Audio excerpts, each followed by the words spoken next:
എല്ലാവർക്കും ടോസ് അക്കാഡമിയിലേക്ക് സ്വാഗതം. CTET, KTET, HSA, net, set, HSST, അതേപോലെ ജനറൽ PSC എക്സാമുകൾക്ക് ഓൺലൈനായി കോച്ചിങ് കൊടുക്കുന്ന ഒരു പ്ലാറ്റ്ഫോമാണ് ടോസ് അക്കാഡമി. ഇന്നത്തെ വീഡിയോയിൽ സെറ്റ് ജനറൽ പേപ്പറിൽ നമ്മൾ ക്വസ്റ്റ്യൻ ബേസ്ഡ് ആയിട്ട് വരുന്ന ബയോളജി ഫോക്കസ് ഏരിയാസ് ആണ് ഡിസ്കസ് ചെയ്യുന്നത്. ഫസ്റ്റ് ക്വസ്റ്റ്യൻ വന്നിട്ടുള്ളത് വിറ്റാമിൻസ് നിന്നുമാണ്. ഒരു മാച്ച് ദ ഫോളോയിങ് ആണ്. നിങ്ങൾക്ക് എല്ലാവർക്കും അറിയാം, വളരെ ഇമ്പോർട്ടന്റ് ഒരു ഏരിയ ആണ് വിറ്റാമിൻസ്. ഇപ്പൊ ഇവിടെ തന്നിരിക്കുന്ന പോലെ വിറ്റാമിനും അതിന്റെ കെമിക്കൽ നെയിമും നമുക്ക് മാച്ച് ചെയ്യാൻ ചോദിക്കാം. അതേപോലെ തന്നെ വിറ്റാമിനും ഡെഫിഷ്യൻസി ഡിസീസും മെയിൻ ഫങ്ഷൻസും ഒക്കെ കോറിലേറ്റ് ചെയ്തിട്ട് മാച്ച് ദ ഫോളോയിങ് ചോദിക്കാനുള്ള ചാൻസ് വളരെ കൂടുതലാണ്. ഇവിടെ തന്നിട്ടുള്ളത് നേരത്തെ പറഞ്ഞ പോലെ വിറ്റാമിനും അതിന്റെ കെമിക്കൽ നെയിമും. ഒരു 4 വിറ്റാമിൻസ് മാത്രമാണ് ഇവിടെ തന്നിട്ടുള്ളത്. ഇനി ഇതേപോലെ തന്നെ ക്വസ്റ്റ്യൻ ചോദിക്കുകയാണെങ്കിൽ നമുക്ക് വിറ്റാമിൻസ് വേറെ ഒരുപാടെണ്ണം പഠിക്കാനുണ്ട്. നമുക്ക് ജസ്റ്റ് വിറ്റാമിൻസ് ഓവറോൾ നോക്കിയിട്ട് വരാം, എന്നിട്ട് വീണ്ടും ഈ ക്വസ്റ്റ്യനിലേക്ക് വരാം. വിറ്റാമിൻ എ എന്ന് പറയുന്നത് റെറ്റിനോൾ. കെമിക്കൽ നെയിം എന്താണ്? റെറ്റിനോൾ ആണ്. റെറ്റിനോയിക് ആസിഡ് എന്നൊക്കെ പറയും. ഡെഫിഷ്യൻസി ഡിസീസ് ഏതാണ്? നൈറ്റ് ബ്ലൈൻഡ്നസ് ആണ്. വിഷനും ഹെൽത്തി സ്കിന്നും ഗ്രോത്ത് ഇമ്മ്യൂണിറ്റിക്കൊക്കെ പ്രധാനമായിട്ടും വേണ്ട ഒരു വിറ്റാമിൻ ആണ് വിറ്റാമിൻ എ. ഇതൊരു ഫാറ്റ് സോലുബിൾ വിറ്റാമിൻ ആണ്, ഓർത്ത് വെക്കണം. ഇതൊരു ഫാറ്റ് സോലുബിൾ വിറ്റാമിൻ ആണ്. അപ്പൊ കെമിക്കൽ നെയിം എന്താണ്? റെറ്റിനോൾ. ഡെഫിഷ്യൻസി ഡിസീസ് എന്താണ്? Night blindness. അതേപോലെ സിറോഫ്താൽമിയ ഉണ്ട്. അടുത്ത വിറ്റാമിൻ B1. നമ്മൾ വിറ്റാമിൻ ബിയിലേക്ക് കടക്കും, ബി കോംപ്ലക്സിലേക്ക് കടക്കുമ്പോൾ നമ്മൾ B1 vitamin B1 thiamine. Thiamine ആണ് കെമിക്കൽ നെയിം. വാട്ടർ സോലുബിൾ ആണ്. ബെറിബെറി ആണ് ഡെഫിഷ്യൻസി ഡിസീസ്. എന്താണ്? ബെറിബെറി. കാർബോഹൈഡ്രേറ്റ് മെറ്റബോളിസം, നെയറോ ഫംഗ്ഷൻ ഒക്കെ പ്രധാന ഫംഗ്ഷൻ ആണ് വിറ്റാമിൻ B1ന്റെ. അപ്പൊ ഡെഫിഷ്യൻസി ഡിസീസ് ഓർക്കുക, ബെറിബെറി. വിറ്റാമിൻ B2 റൈബോഫ്ലേവിൻ ആണ് കെമിക്കൽ നെയിം. ഇത് വാട്ടർ സോലുബിൾ ആണ്. എന്താണ് ഡെഫിഷ്യൻസി ഡിസീസ് എന്ന് പറയുന്നത്? അറൈബോഫ്ലേവിനോസിസ്,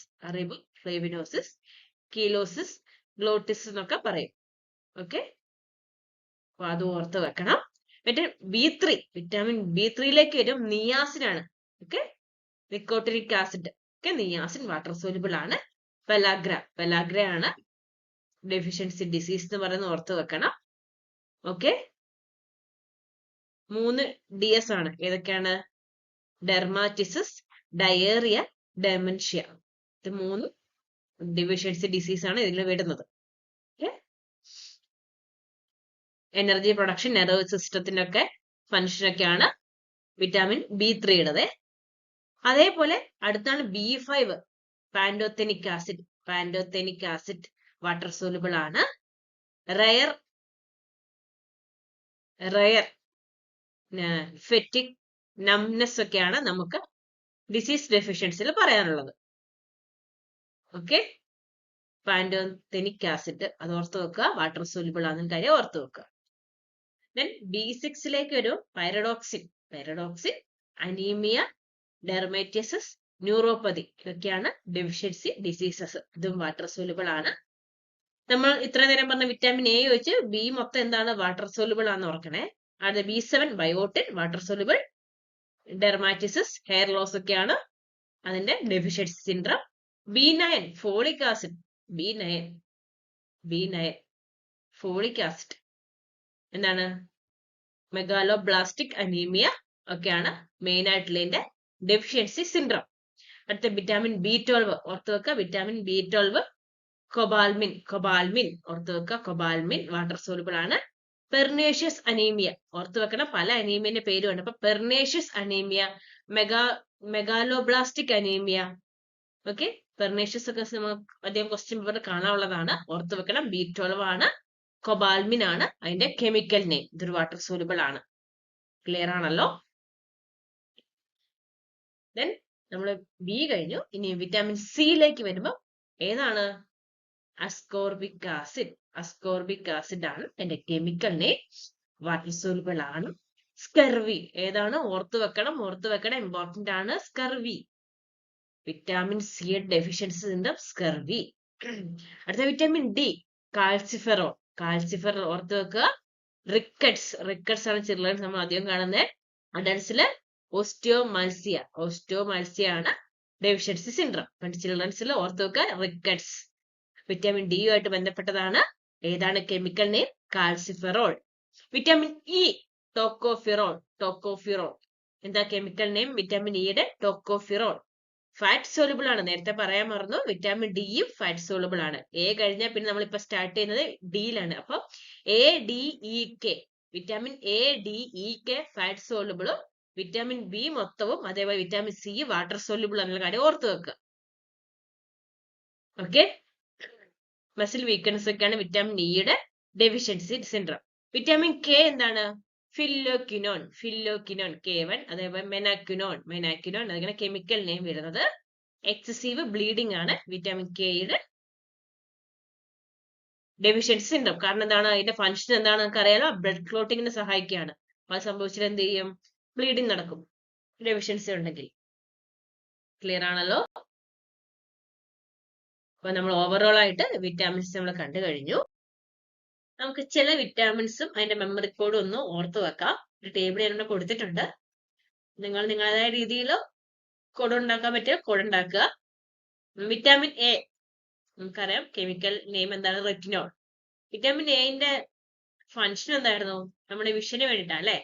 അപ്പൊ നമ്മുടെ ഐ ആണ് നമ്മുടെ വിഷന് സഹായിക്കുന്നത്. അതിൽ എന്ത് വേണം? റെറ്റിന വേണം. അപ്പൊ വിറ്റാമിൻ എ, റെറ്റിന, റെറ്റിനോൾ എന്ന് ഓർക്കുക. ഓക്കെ, അടുത്ത വിറ്റാമിൻ B1 ആണ് തയാമിൻ അല്ലെ? കെമിക്കൽ എന്താണ്? തയാമിൻ. തയാവൺ അങ്ങനെ ഓർക്കാം. Vitamin B1 thia one. Okay, riboflavin vitamin B2 ആണ്. 2 റിബ്സ്. നമുക്ക് എത്ര റിബ്സ് ഉണ്ട്? ജസ്റ്റ് 2 റിബ്സ് ഇല്ല. അപ്പൊ വിറ്റാമിൻ B2 റൈബോഫ്ലേവിൻ എന്ന് ഓർക്കുക. റിബ്സ് ഒക്കെ റൈബോഫ്ലേവിൻ. നിയാസിൻ നമ്മൾ പ്രാക്ടീസ് വഴി പഠിക്കുക. നിയാസിൻ എന്താണ്? Vitamin B3. Okay, then pantothenic acid. 5 fingers on your arm. Pantothenic. അങ്ങനെ നമ്മൾ ഓർത്ത് വെക്കുക. Palm remind you pantothenic acid. Then pyridoxine. Vitamin B6. 6 packs needs protein. ആണ്. നമുക്ക് 6 pack ആകണേ നമ്മൾ പ്രോട്ടീൻ കഴിക്കണം. അപ്പൊ പി ഓർക്കുക. pyridoxine. 6 vitamin B6 6 pack pyridoxine. Then vitamin B7 biotin ആണ്.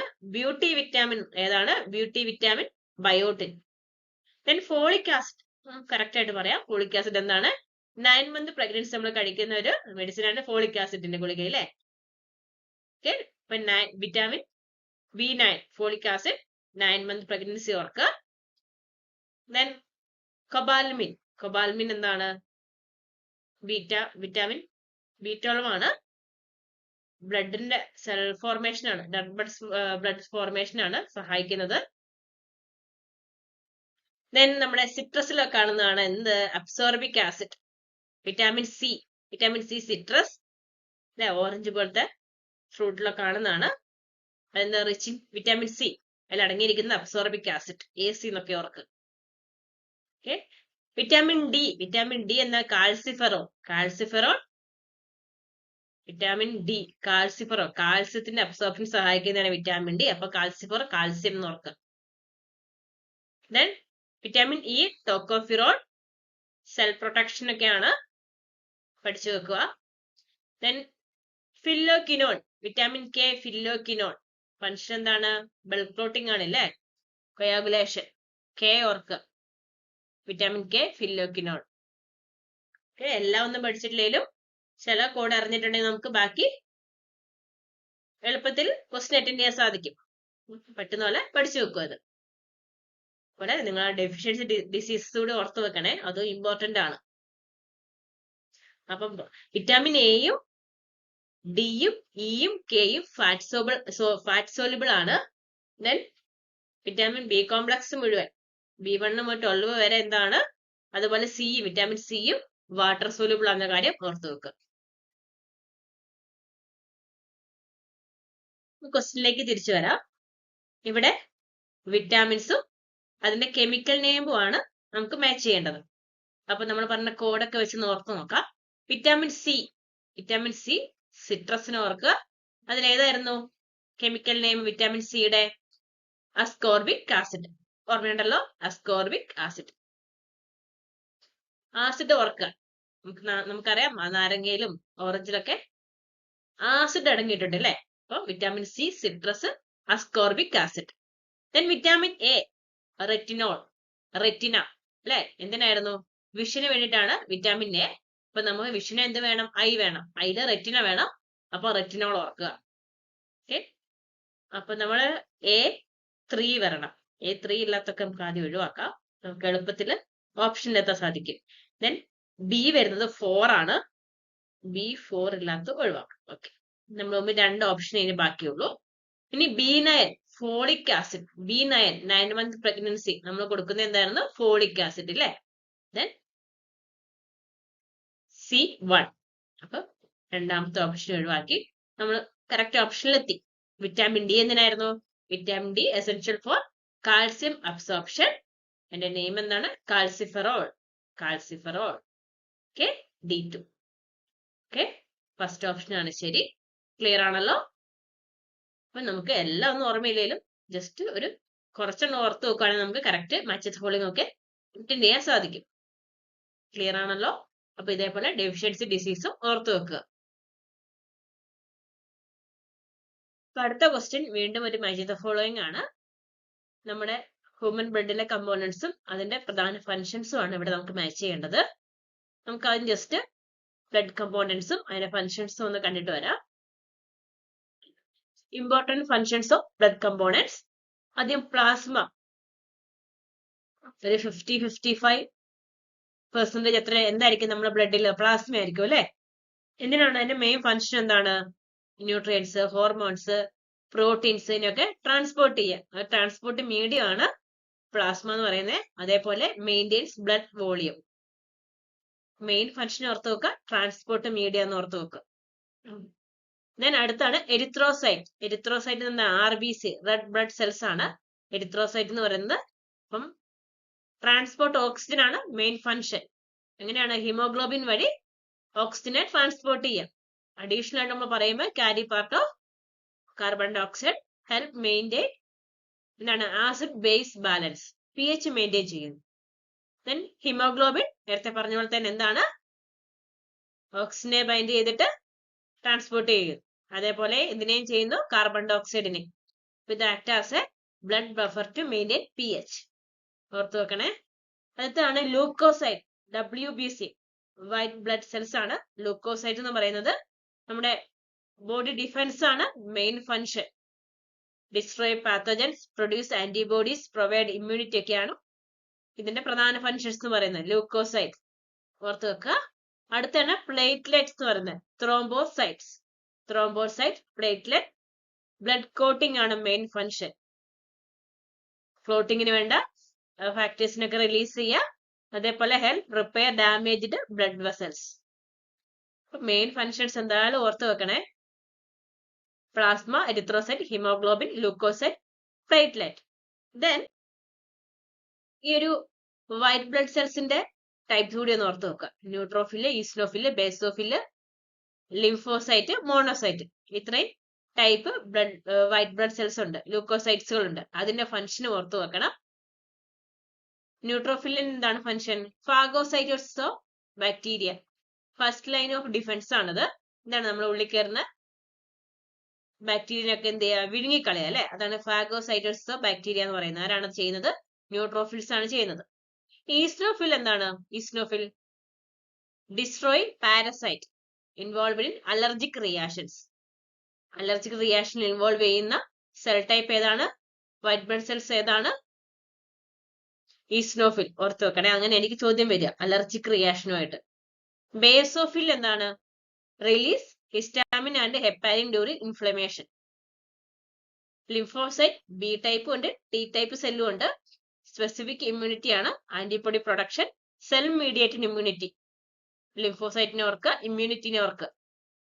Monocyte become a macrophage, engulf microbes and dead cells. നേരത്തെ വിഴുങ്ങുന്ന അത് തന്നെയാണ്. ബിക്കം മാക്രോഫേജസ് ആയിട്ട് ആക്ട് ചെയ്യാം മോണോസൈറ്റ്.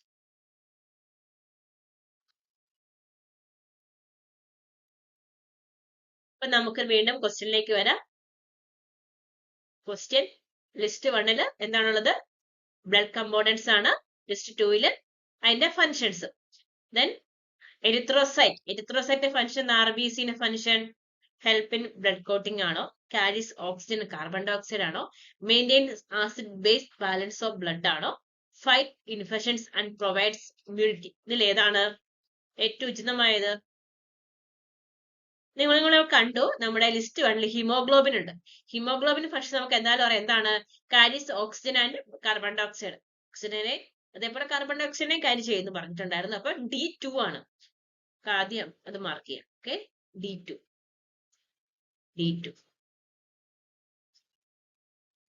അപ്പൊ RBC എന്താണ്? നമ്മുടെ acid base balance of blood maintain ചെയ്യാം. ഇവിടെ ഏറ്റവും യോജിച്ചത് വേണം ചേർക്കാൻ. ഓക്കെ, അപ്പൊ A3 ആണ്. D2 ഇല്ലാത്തൊക്കെ ഒഴിവാക്കാം. ഓക്കെ, നമ്മള് A3 പറഞ്ഞു. A3 ഈ രണ്ടെണ്ണം A3 ആണ്. ഓക്കെ, ഇനി ലൂക്കോസൈഡ് WBC എന്തായിരുന്നു? ഓർക്കുക, WBC നമ്മൾ പല ടൈപ്പും പഠിച്ചിട്ടുണ്ടായിരുന്നു. എന്തായിരുന്നു main function? Fight infections and provide immunity. എന്താണ്? നമ്മുടെ ഇമ്മ്യൂണിറ്റി വർദ്ധിപ്പിക്കുക അല്ലേ? അപ്പൊ B4 ആണ് വരിക. B4, D ഇല്ല. അപ്പൊ ഓപ്ഷൻ A ആണ് കറക്റ്റ്. Fight infections. പ്ലേറ്റ്ലെറ്റ് എല്ലാവർക്കും അറിയാം. പ്ലേറ്റ്ലെറ്റ് എന്താണ്? Help in blood coating. Blood clot ചെയ്യാൻ സഹായിക്കാം. C1. അപ്പൊ ഓപ്ഷൻ A ആണ് കറക്റ്റ്. ക്ലിയർ ആണല്ലോ? അപ്പൊ ഇത് മെയിൻ കമ്പോണൻസ് ആണ്. നമ്മൾ ഒന്നുകൂടെ പഠിച്ചിട്ടുണ്ടായിരുന്നു, വൈറ്റ് ബ്ലഡ് സെൽസിന്റെ ടൈപ്പ് കൂടെ അങ്ങനെ ക്വസ്റ്റ്യൻ ചോദിക്കാം. അതിന്റെ മെയിൻ ഫങ്ഷൻസും വെച്ച് ക്വസ്റ്റ്യൻ വരാവുന്നതാണ്. ക്ലിയർ ആണല്ലോ? നമുക്ക് ലാസ്റ്റ് ക്വസ്റ്റ്യനിലേക്ക് പോവാം. അടുത്തായിട്ട് നമുക്ക് ഒരു ബയോ റിസർവ് ബന്ധപ്പെട്ട ക്വസ്റ്റ്യൻ ആണ്. ക്വസ്റ്റ്യൻ ഇതാണ്: Agasthyamala bio reserve spread over which of the following district? ഏതൊക്കെ ഡിസ്ട്രിക്റ്റിലാണ് ബയോ റിസർവ് ആയ അഗസ്ത്യമല സ്പ്രെഡ് ചെയ്തിരിക്കുന്നത്? Kanyakumari, Tirunelveli, Kollam, Thiruvananthapuram. Agasthyamala bio reserve is located in Western Ghats and spread across തമിഴ്നാട്ടില് കന്യാകുമാരി, തിരുനെൽവേലി, കേരളത്തില് കൊല്ലം, തിരുവനന്തപുരം. തന്നിരിക്കുന്ന 4 ഓപ്ഷനും ശരിയാണ്. ഓപ്ഷൻ D ആണ് കറക്റ്റ് ആൻസർ. കന്യാകുമാരി, കൊല്ലം, തിരുനെൽവേലി, തിരുവനന്തപുരം. അപ്പൊ നമുക്ക് കുറച്ച് ബയോ റിസർവിനെ കുറിച്ചും നാഷണൽ പാർക്കുകളെ കുറിച്ചും നോക്കാം. കുറച്ച് ഇമ്പോർട്ടന്റ് ആയ ബയോ റിസർവ് നോക്കാം. നീലഗിരി, ഇവിടെയൊക്കെ തമിഴ്നാട്, കേരള, കർണാടക. ഇന്ത്യയിലെ ഫസ്റ്റ് ബയോ റിസർവ് ആണ് എന്നുള്ള കാര്യം ഓർത്തൊക്കെ. നീലഗിരി 1986. അഗസ്ത്യമല നേരത്തെ പറഞ്ഞു, കേരള, തമിഴ്നാട്ടിലാണ്. Western Ghat biodiversity.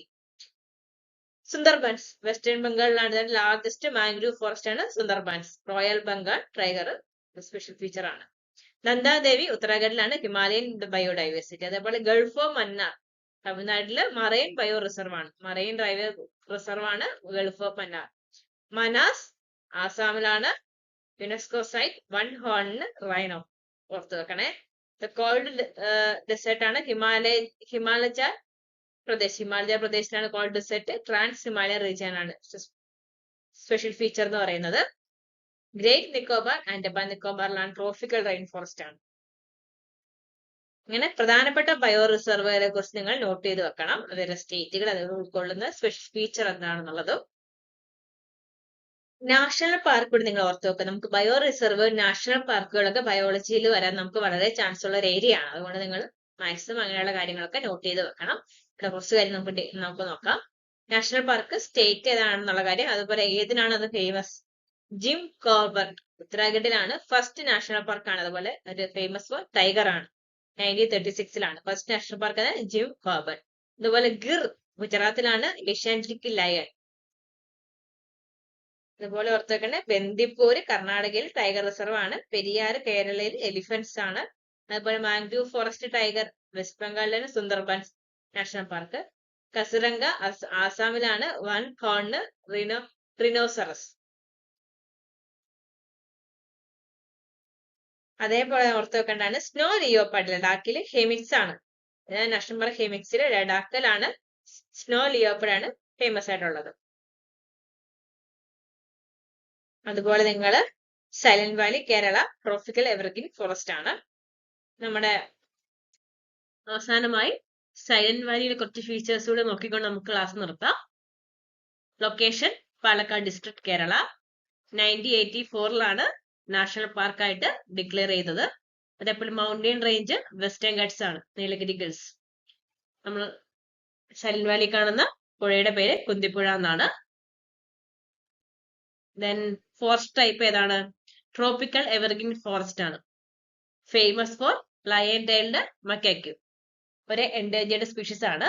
അത് കഴിക്കുന്നത് ഒരു കീസ്റ്റോൺ ട്രീ സ്പീഷീസ് ഉണ്ട് അവിടെ. നമ്മുടെ സിംഹവാലൻ കുരങ്ങനെ വളരെ ഇഷ്ടപ്പെട്ടൊരു ഫ്രൂട്ടാണ്. എന്തിന്റെയാണ്? കുലേനിയ എസ്കാറേറ്റ. ഓക്കെ, അത് ഓർത്ത് വെക്കണം. ക്ലിയർ ആണല്ലോ? Thank you all. Hi dear all, welcome to Toss academy. നമ്മൾ ഇന്നത്തെ ക്ലാസ്സിൽ കുറച്ച് ജനറൽ ക്വസ്റ്റ്യൻസ് ഫിസിക്സും കെമിസ്ട്രിയുമായിട്ട് ബന്ധപ്പെട്ട കുറച്ച് ജനറൽ ക്വസ്റ്റ്യൻസ് നമുക്ക് നോക്കാം. എങ്ങനെയാണ് അത് ചെയ്യുന്നത്, അതിന്റെ കോൺസെപ്റ്റ് എളുപ്പത്തിൽ നമുക്ക് എങ്ങനെ അത് കണ്ടുപിടിക്കാം എന്നൊക്കെ നമുക്ക് കുറച്ച് ക്ലിയർ ആയിട്ട് നമുക്ക് ഇന്നത്തെ ക്ലാസ്സിലൂടെ നോക്കാം. നമുക്ക് ഓരോ ക്വസ്റ്റ്യൻ ആയിട്ട് അനലൈസ് ചെയ്ത് പോവാം. നമുക്ക് ആദ്യത്തെ ക്വസ്റ്റ്യൻ നോക്കാം. The neutron, proton, electron and alpha particle are moving with the same kinetic energy. Which of the following represent the correct order of their velocities in increasing order? ആദ്യം നമ്മൾ question നമ്മൾ ശ്രദ്ധിച്ച് വായിക്കണം. ഇവിടെ ക്വസ്റ്റ്യനിൽ എന്താ പറഞ്ഞേക്കുന്നത് നോക്കി. ന്യൂട്രോൺ ഉണ്ട്, പ്രോട്ടോൺ ഉണ്ട്, ഇലക്ട്രോൺ ഉണ്ട്, ആൽഫ പാർട്ടിക്കിൾസ് ഉണ്ട് അല്ലേ. അപ്പം ഇതെല്ലാം മൂവ് ചെയ്തുകൊണ്ടിരിക്കുകയാണ്. ഇവർക്ക് എല്ലാവർക്കും പ്രത്യേകത എന്താ? ഇവർക്ക് എല്ലാവർക്കും സെയിം കൈനറ്റിക് എനർജിയാണ്. അപ്പൊ തന്നേക്കുന്ന ടേംസ് നമ്മൾ ആദ്യം വ്യക്തമായിട്ട് വായിച്ചിരിക്കണം. ഇവരുടെ ഓൾറെഡി സെയിം കൈനറ്റിക് എനർജിയാണ്. Which of the following represent correct order of their velocity in increasing order. അപ്പം ഇവരുടെ വെലോസിറ്റി ഇൻക്രീസ് ചെയ്യുന്ന ഓർഡർ ആണ് ചോദിച്ചേക്കുന്നത്. അപ്പൊ നമുക്ക് ടേംസ് നമ്മൾ ഓർത്തിരിക്കണം. വെലോസിറ്റി എത്രയാണെന്ന് കാൽക്കുലേറ്റ് ചെയ്യാൻ പറഞ്ഞിട്ടില്ല. കൈനറ്റിക് എനർജി സെയിം ആണെന്ന് ക്വസ്റ്റ്യനിൽ തന്നെ പറയുന്നു. നമ്മൾ കണ്ടുപിടിക്കേണ്ടത് എന്താ? വെലോസിറ്റിയുടെ ഓർഡർ മാത്രമാണ് നമ്മൾ കണ്ടുപിടിക്കേണ്ടത്. അതുകൊണ്ട് ആദ്യം നമുക്ക് കൈനറ്റിക് എനർജി എന്താണ്, വെലോസിറ്റി തമ്മിലുള്ള റിലേഷൻ ഒക്കെ നമുക്കൊന്ന് നോക്കാം. അപ്പം കൈനറ്റിക് എനർജി എന്നാ നമുക്ക് അറിയാവുന്നത്, നമ്മൾ പഠിച്ചിട്ടുണ്ട് അല്ലേ. കൈനറ്റിക് എനർജി എന്ന് പറയുന്നത് energy possessed by a body due to its motion ആണ്. ഒരു ബോഡി ചലിക്കുമ്പോൾ ഉണ്ടാകുന്ന ഊർജ്ജത്തെയാണ് നമ്മൾ കൈനറ്റിക് എനർജി, ഗതികോർജ്ജം എന്നൊക്കെ പറയാറുണ്ട് അല്ലേ. ഒരു ഒബ്ജക്റ്റ് റെസ്റ്റിലിരിക്കുമ്പോൾ കൈനറ്റിക് എനർജി 0 ആണ്. അത് മൂവ് ചെയ്യാൻ തുടങ്ങുമ്പോൾ കൈനറ്റിക് എനർജി ഉണ്ടാകും. എക്സാമ്പിൾ നമ്മൾ ഒരു കാർ എടുക്കുകയാണെങ്കിൽ, അത് പാർക്ക്ഡ് കാർ ആണെങ്കിൽ അതിന്റെ കൈനറ്റിക് എനർജി എന്ന് പറയുന്നത് 0 ആണ്, കാരണം അത് മൂവ് ചെയ്യുന്നില്ല. ഒരു കാർ ഓടിക്കൊണ്ടിരിക്കുകയാണെങ്കിൽ അതിന്റെ കൈനറ്റിക് എനർജി എന്ന് പറയുന്നത് എത്ര ആയിരിക്കും? അതിന്റെ ആ കൈനറ്റിക് എനർജി, അതിന്റെ മാസും വെലോസിറ്റി ഒക്കെ വെച്ചിട്ടുള്ള ആ ഒരു എനർജി ആയിരിക്കും അല്ലെ കൈനറ്റിക് എനർജി എന്ന് പറയുന്നത്. പാർട്ടിക്കിൾ ആണെങ്കിലും കാർ ആണെങ്കിലും ഇപ്പൊ നമ്മൾ ഒരു ബോൾ എടുക്കുകയാണെങ്കിലും മൂവിങ് ബോഡി ആണെങ്കിൽ അതിന് കൈനറ്റിക് എനർജി ഉണ്ടാകും. അതെപ്പോഴും ഓർക്കുക. ഇനി നമ്മൾ കൈനറ്റിക് എനർജിയുടെ ഫോർമുല നോക്കാം. നമ്മൾ എപ്പോഴും കൊച്ചു ക്ലാസ് പഠിച്ചിട്ടുള്ള അല്ലേ, kinetic energy is equal to ½ mv². അല്ലേ. ഇതിനകത്ത് ഓരോന്നും എന്താന്ന് നോക്കിക്കോ. ഇവിടെ എം എന്ന് പറയുന്നത് മാസ് ആണ്. ഇവിടെ എം എന്ന് പറയുന്നത് മാസ് ആണ്. വി എന്ന് പറയുന്നത് വെലോസിറ്റി ആണ് ആ ബോഡിയുടെ അല്ലേ. ഈ ഫോർമുല വളരെ ഇമ്പോർട്ടന്റ് ആണ്. Kinetic energy depend on mass and velocity. അതായത് മാസ് ഇൻക്രീസ് ചെയ്താൽ കൈനറ്റിക് എനർജി ഇൻക്രീസ് ചെയ്യും, വെലോസിറ്റി ഇൻക്രീസ് ചെയ്താൽ കൈനറ്റിക് എനർജി ഇൻക്രീസ് ചെയ്യും. പക്ഷെ ഇവിടെ ക്വസ്റ്റ്യനിൽ കൈനറ്റിക് എനർജി ഓൾറെഡി കോൺസ്റ്റന്റ് ആണെന്ന് പറഞ്ഞിട്ടുണ്ട്. അതാണ് ഈ ക്വസ്റ്റ്യനിലെ ടേണിംഗ് പോയിന്റ് എന്ന് പറയുന്നത്. കൈനറ്റിക് എനർജി കോൺസ്റ്റന്റ് ആണ്. എല്ലാ പാർട്ടിക്കിളിന്റെ കൈനറ്റിക് എനർജി കോൺസ്റ്റന്റ് ആണ്. അപ്പം അതിന് വെലോസിറ്റിയുടെ ഇൻക്രീസിങ് ഓർഡറാണ് ചോദിച്ചേക്കുന്നത്. നമുക്ക് ഈ ഫോർമുല തന്നെ വേണം. Kinetic energy is equal to ½ mv². Kinetic energy constant ആണ്. അപ്പൊ കൈനറ്റിക് എനർജി എന്ന് പറയുന്നത് ½ mv² എന്ന് പറയുന്നത് കോൺസ്റ്റന്റ് ആണ്. കൈനറ്റിക് എനർജി ഒരു കോൺസ്റ്റന്റ് ആണ്. ഓക്കെ ആണോ? അപ്പം ഈ ഹാഫ് നമുക്ക് നോക്കണ്ട. ഈ കോൺസ്റ്റന്റ് വാല്യൂ നമുക്ക് എപ്പോഴും ഇതിനെ എടുക്കുക. mv² is equal to a constant.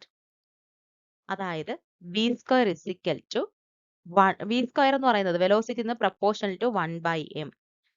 അതായത് v എന്ന് പറയുന്നത് velocity is equal to root ഇപ്പുറത്തോട്ട് പോകുമ്പോൾ നമുക്കറിയാം 1/√m എന്ന് പറയും.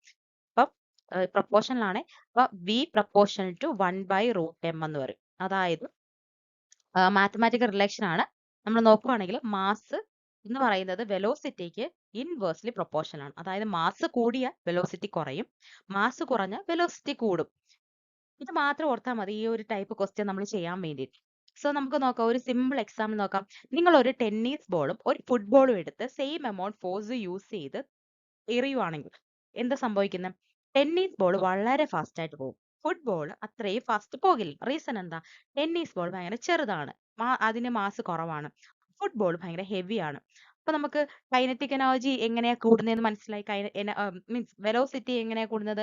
മാസ് കൂടുതലുള്ള ഒബ്ജക്റ്റിന് വെലോസിറ്റി കുറവായിരിക്കും. മാസ് കുറവുള്ള ഒബ്ജക്റ്റിന് വെലോസിറ്റി നല്ല കൂടുതലായിരിക്കും. അതായത് ലൈറ്റർ പാർട്ടിക്കിളിന്റെ മാസ് കുറവായതുകൊണ്ട് അത് നല്ല എനർജിയിലായിരിക്കും, നല്ല വെലോസിറ്റിയിലായിരിക്കും അത് മൂവ് ചെയ്യുക. അപ്പൊ നമ്മുടെ ആൻസർ കണ്ടുപിടിക്കാൻ നമുക്കിനി നോക്കാം. അപ്പൊ ക്വസ്റ്റ്യനകത്ത് പറഞ്ഞേക്കുന്നത് 4 പാർട്ടിക്കിൾ ആണ്. Neutron, proton, electron, alpha particles. നമുക്ക് ഓരോ പാർട്ടിക്കിളിനെ പരിചയപ്പെടാം.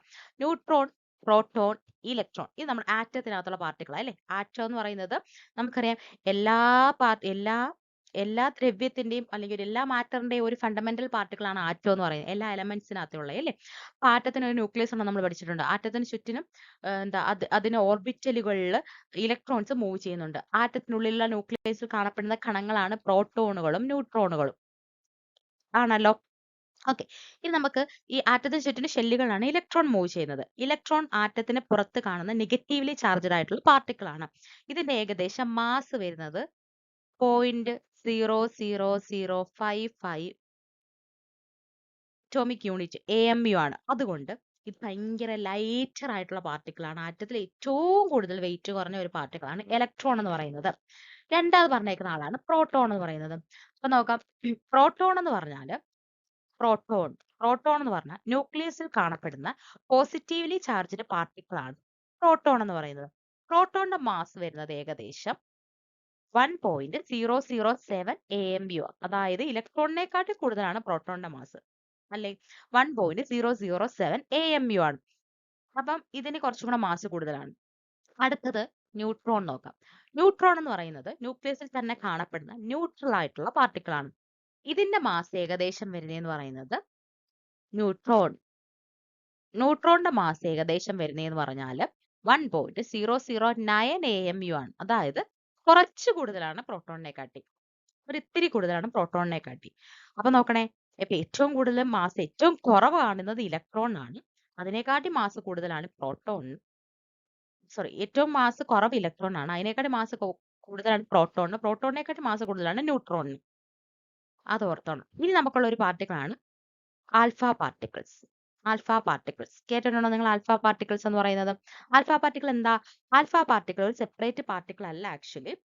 ആൽഫ പാർട്ടിക്കിൾ നമ്മൾ മറ്റേ റേഡിയോ ആക്റ്റീവ് സീരീസിലൊക്കെ നമ്മൾ റേഡിയേഷൻ എമിറ്റ് ചെയ്യുമ്പോഴത്തേക്ക് അത് ആൽഫ പാർട്ടിക്കിൾ ആയിട്ട് എമിറ്റ് ചെയ്യുന്നു. ആൽഫ പാർട്ടിക്കിൾ എന്ന് പറയുന്നത് ഒരു ഹീലിയം ആറ്റം ഉണ്ടല്ലോ, ഒരു ഹീലിയം എലമെന്റിന്റെ അതേ വെയിറ്റ് വരുന്ന ആളാണ് ആൽഫ പാർട്ടിക്കിൾ എന്ന് പറയുന്നത്. ഈ ആൽഫ പാർട്ടിക്കിൾ എന്ന് പറയുന്നതെന്ന് വെച്ചാൽ, ഒരു ആൽഫ പാർട്ടിക്കിൾ എന്ന് പറഞ്ഞാൽ 2 പ്രോട്ടോണുകളെയും 2 ന്യൂട്രോണുകളും എമിറ്റ് ചെയ്യുന്ന പോലെയാണ് ഇത് എമിറ്റ് ചെയ്യുന്നത്. ഓക്കെ ആണോ? അതുകൊണ്ട് ഇതിന്റെ മാസ് വരുന്നതെന്ന് വെച്ചാൽ 4 AMU ആണ്. ആൽഫ പാർട്ടിക്കിളിന്റെ മാസ് 4 അറ്റോമിക് യൂണിറ്റിലാണ് വരുന്നത്. 4 AMU ആണ് വരുന്നത്. അപ്പൊ ഏറ്റവും കൂടുതൽ മാസ് കൂടി ആരാണ്? ആൽഫ പാർട്ടിക്കിൾ ആണ് ഏറ്റവും കൂടുതൽ മാസ്. ഓക്കെ ആണോ? അപ്പൊ നമ്മൾ അറേഞ്ച് ചെയ്യുവാണെങ്കിൽ ആദ്യം വെലോസിറ്റി നമ്മൾ നോക്കരുത്, മാസിന്റെ ഓർഡർ നോക്കുക. ഏറ്റവും മാസ് കൂടുതൽ ആൽഫ പാർട്ടിക്കിളിന്, പിന്നെ ന്യൂട്രോണിന്, പിന്നെ പ്രോട്ടോണിന്, പിന്നെ ഇലക്ട്രോണിന്. ഓക്കെ, ഇത് ഈസി ആണല്ലോ ഇത്രയും പറഞ്ഞത്. അപ്പൊ നമുക്ക് നോക്കാം, മാസിനെ നമ്മൾ വെലോസിറ്റി ഓർഡർ കൺവേർട്ട് ചെയ്യുവാണെങ്കിൽ നമ്മൾ വെലോസിറ്റിയുടെ ഇക്വേഷൻ നമ്മൾ പറഞ്ഞു, velocity inversely proportional to square root of the mass. മാസിന്റെ സ്ക്വയർ റൂട്ടിന് ഇൻവേഴ്സ്ലി പ്രൊപ്പോർഷണൽ ആണ് അല്ലേ? അപ്പൊ നമുക്ക് എങ്ങനെ എഴുതാൻ പറ്റും? ഏറ്റവും മാസ് കൂടുതൽ ആൽഫ പാർട്ടിക്കിളിന്, അപ്പൊ ഏറ്റവും വെലോസിറ്റി കുറവ് ആൽഫ പാർട്ടിക്കിളിനായിരിക്കത്തില്ലേ? അത് കഴിഞ്ഞ് ന്യൂട്രോണിനായിരിക്കും ഏറ്റവും വെലോസിറ്റി കുറവ്. അത് കഴിഞ്ഞ് പ്രോട്ടോണിനായിരിക്കും ഏറ്റവും വെലോസിറ്റി കുറവ്. ഏറ്റവും വെലോസിറ്റി കൂടുതൽ ഇലക്ട്രോൺ ആണ്. കാരണം mass is inversely proportional to velocity ആണ്. അപ്പൊ ഹെവി പാർട്ടിക്കിൾ സ്ലോ ആയിട്ടായിരിക്കും മൂവ് ചെയ്യുന്നത്, ലൈറ്റ് പാർട്ടിക്കിൾ ഫാസ്റ്റ് ആയിട്ട് മൂവ് ചെയ്യും. അപ്പൊ മാസ് ഓർഡർ റിവേഴ്സ് ചെയ്താൽ വെലോസിറ്റി ഓർഡർ കിട്ടും. വെലോസിറ്റി ഇൻക്രീസിങ് ഓർഡർ എന്ന് പറഞ്ഞാൽ ആൽഫ ആയിട്ട് ഏറ്റവും കുറവ് എന്ന് പറയുന്നത് ആൽഫ പാർട്ടിക്കിളിനായിരിക്കും വെലോസിറ്റി കുറവ്, പിന്നെ ന്യൂട്രോണിനായിരിക്കും, പിന്നെ പ്രോട്ടോണിനായിരിക്കും ഏറ്റവും വെലോസിറ്റി കൂടുതൽ ഇലക്ട്രോണിനായിരിക്കും. ഓക്കെ ആണോ? അപ്പൊ നോക്കിയേ, ഇതിനകത്ത് നമ്മളൊക്കെ ആൻസർ അപ്പം ഏതായിരിക്കും വരുന്നത്? സി ആയിരിക്കും അല്ലേ? ആൽഫ പാർട്ടിക്കിൾ ഏറ്റവും വെലോസിറ്റി കുറവ്, പിന്നെ ന്യൂട്രോണിന്, പിന്നെ പ്രോട്ടോണിന് ഏറ്റവും വെലോസിറ്റി കൂടുതൽ ഇലക്ട്രോണിന്. ഇങ്ങനെയാണ് നമുക്ക് നോക്കാൻ പറ്റുന്നത്. അപ്പൊ ഇതിനകത്ത് ഇമ്പോർട്ടന്റ് കോൺസെപ്റ്റ് മനസ്സിലാക്കേണ്ടത് കൈനറ്റിക് എനർജിയുടെ ഇക്വേഷൻ നമ്മൾ പഠിച്ചു. കൈനറ്റിക് എനർജിയും മാസും തമ്മിലുള്ള റിലേഷൻ നമ്മൾ നോക്കി. ഇതിനകത്ത് നമ്മൾ നോക്കേണ്ടത് ഇനി മൊമെന്റം വെച്ചിട്ടുള്ള റിലേഷൻ വല്ല ചോദിക്കുകയാണെങ്കിൽ മൊമെന്റം എന്ന് പറയുന്നത് P = mv ആണ്. അതും കൂടെ ഓർത്ത് വെച്ചേക്കുക.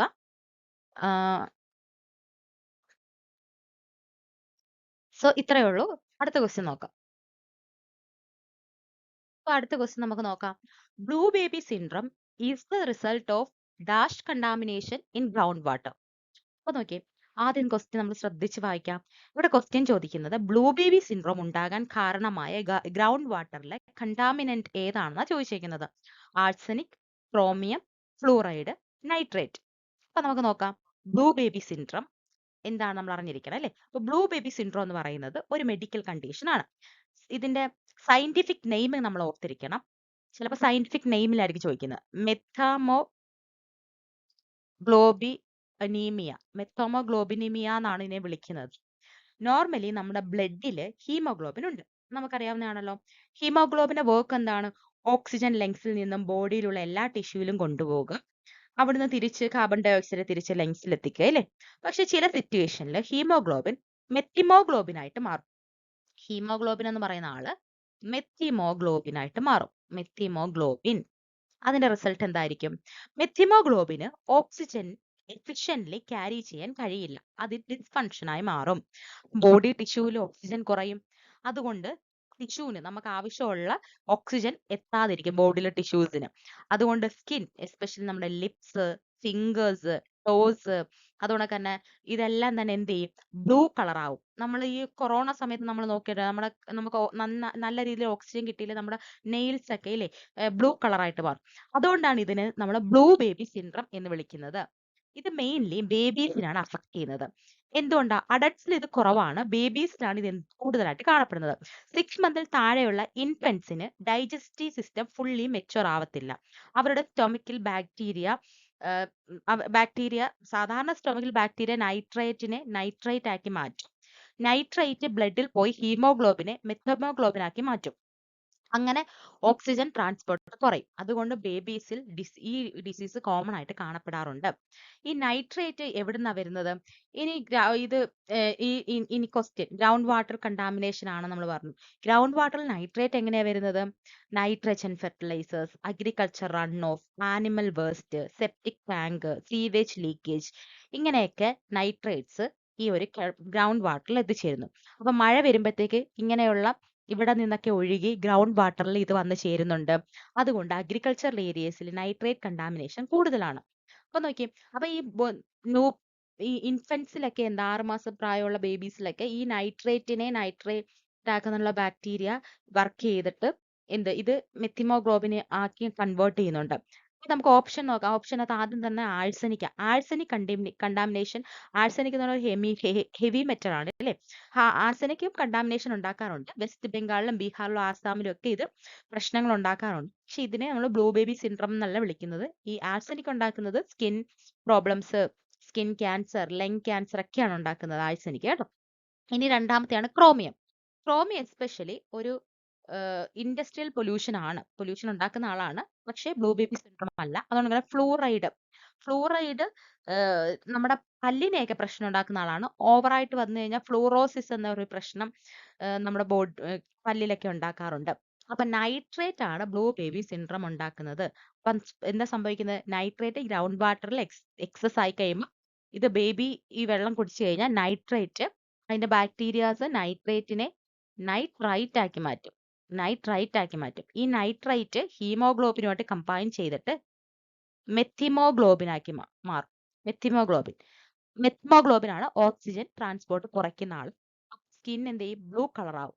അതിനെ നമ്മൾ ബ്ലൂ ബേബി സിൻഡ്രോം എന്നാണ് വിളിക്കുന്നത്. അപ്പൊ ഓപ്ഷൻ നോക്കണേ, നൈട്രേറ്റ് ആണ് ആൻസർ വരുന്നത്. ഓക്കെ, ഇനി ഇത് റിലേറ്റഡ് ക്വസ്റ്റ്യൻ നമുക്ക് നോക്കുവാണെങ്കിൽ മെർക്കുറി, ഈ നമ്മുടെ മെർക്കുറി ഈ വാട്ടർ ബോഡീസിലൊക്കെ എത്താറുണ്ട്. അപ്പം ഈ മെർക്കുറി കണ്ടാമിനേഷൻ ആയിട്ടുള്ള ഡിസീസ് ആണ് മിനിമാത ഡിസീസ് എന്ന് പറയും.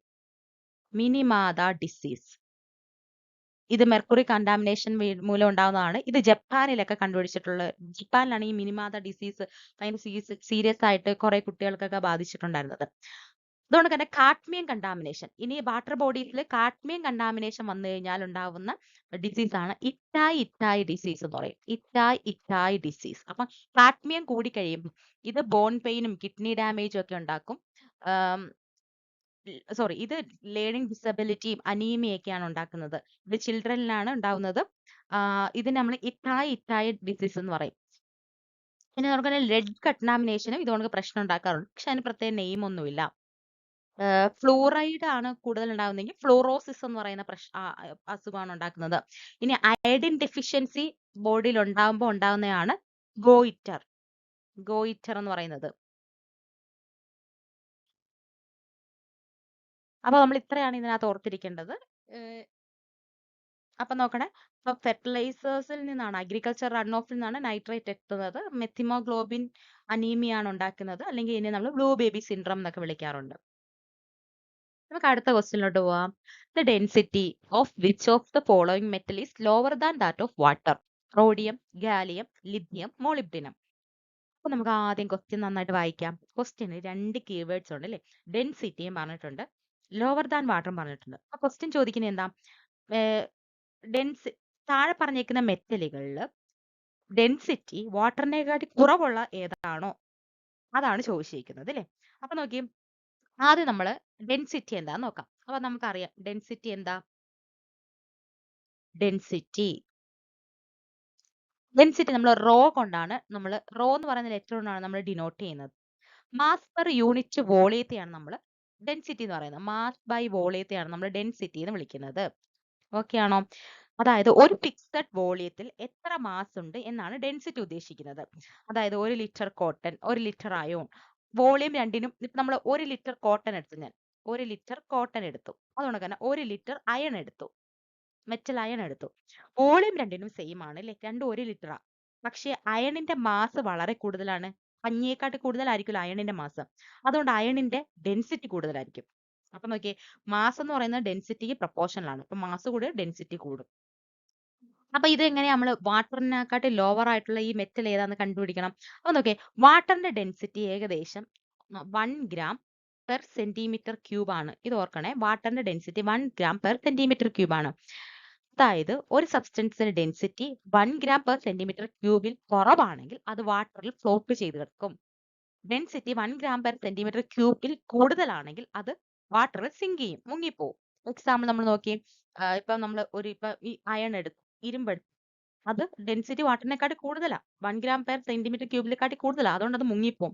പക്ഷെ ഞാനിപ്പോ ഒരു പഞ്ഞി എടുത്തു, അത് വെള്ളത്തിൽ പഞ്ഞി എടുക്കണ്ട, അല്ലെങ്കിൽ നമ്മളിപ്പോ വേറെ എന്തെങ്കിലും ഒരു ചെറിയ പേപ്പർ വല്ലതും എടുത്തു, അത് വെള്ളത്തിൽ പൊങ്ങി കിടക്കും. അപ്പൊ അതാണ് ഡെൻസിറ്റി കൊണ്ട് ഉദ്ദേശിക്കുന്നത്.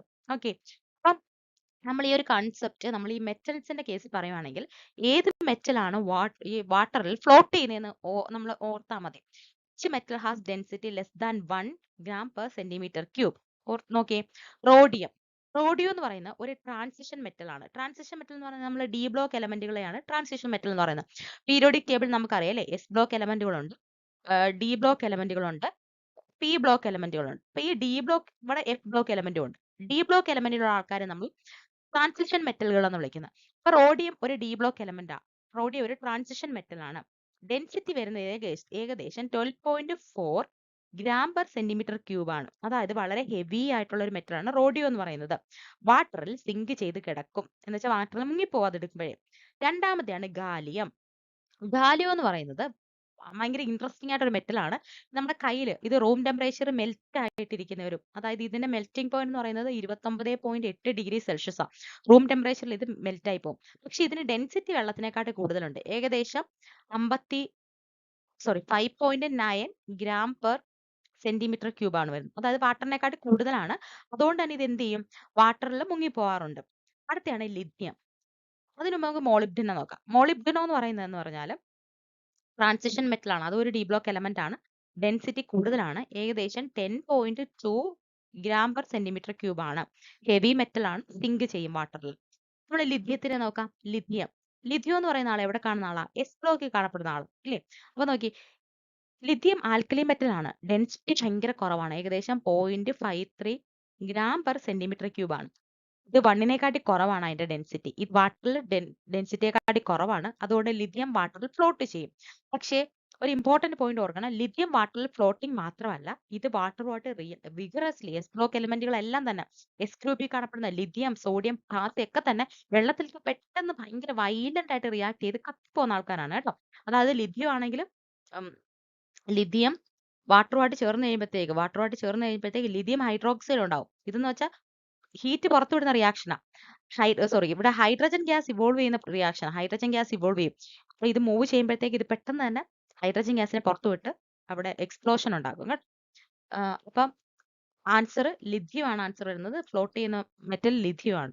അപ്പൊ നോക്കണേ, group first lithium, sodium, potassium ഇവയെല്ലാം തന്നെ വാട്ടറിന്റെ ഡെൻസിറ്റിയെക്കാൾ കുറവാണ്. അത് ഓർക്കണം, എസ് ബ്ലോക്ക് എലമെന്റുകൾ. അതുകൊണ്ട് ഇത് ഫ്ലോട്ട് ചെയ്യും.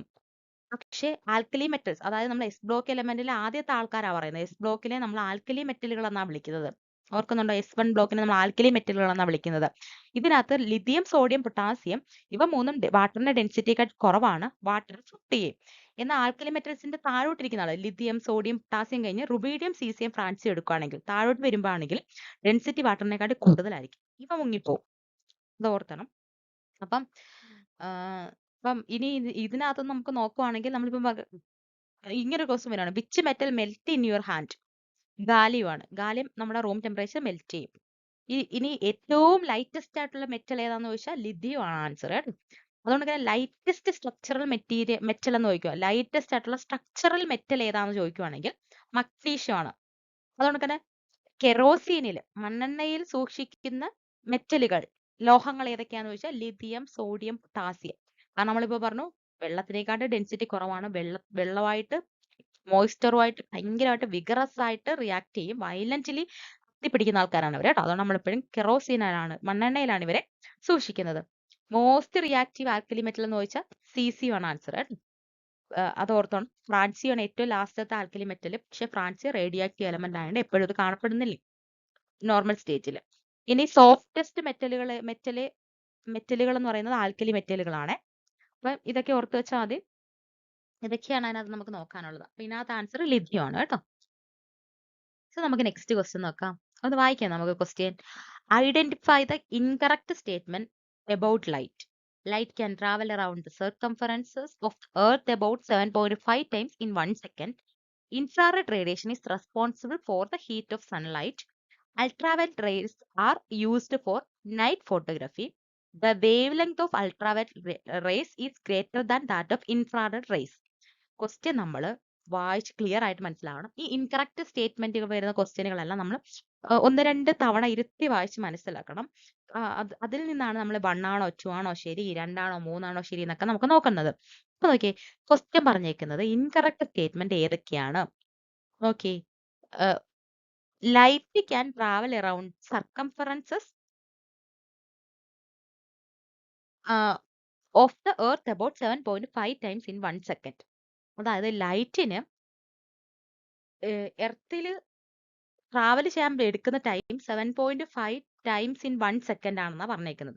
രണ്ടാമത്തത് ഇൻഫ്രാറെഡ് റേഡിയേഷൻ ആണ് സൺലൈറ്റിന്റെ ഹീറ്റിങ്ങിന് കാരണമാകുന്നത്. മൂന്നാമത് അൾട്രാവയലറ്റ് റേസ് ആണ് നൈറ്റ് ഫോട്ടോഗ്രാഫിക്ക് ഉപയോഗിക്കുന്നത്.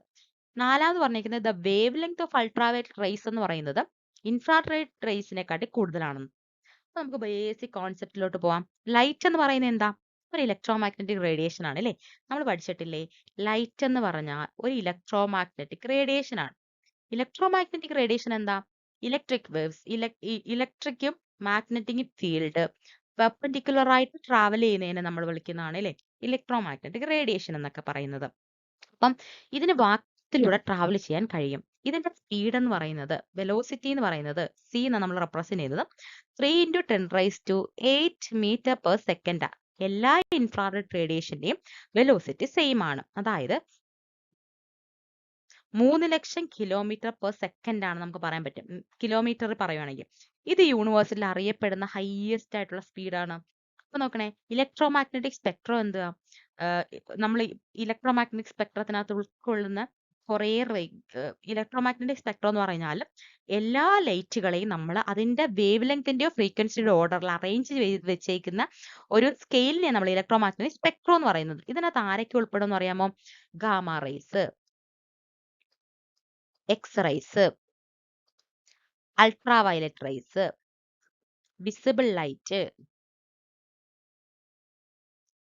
Infrared rays, microwave rays, radio waves, ഇത്രയും ഉൾപ്പെടുന്ന ആൾക്കാരെ നമ്മൾ ഇലക്ട്രോമാഗ്നറ്റിക് സ്പെക്ട്രം എന്ന് വിളിക്കുന്നത്.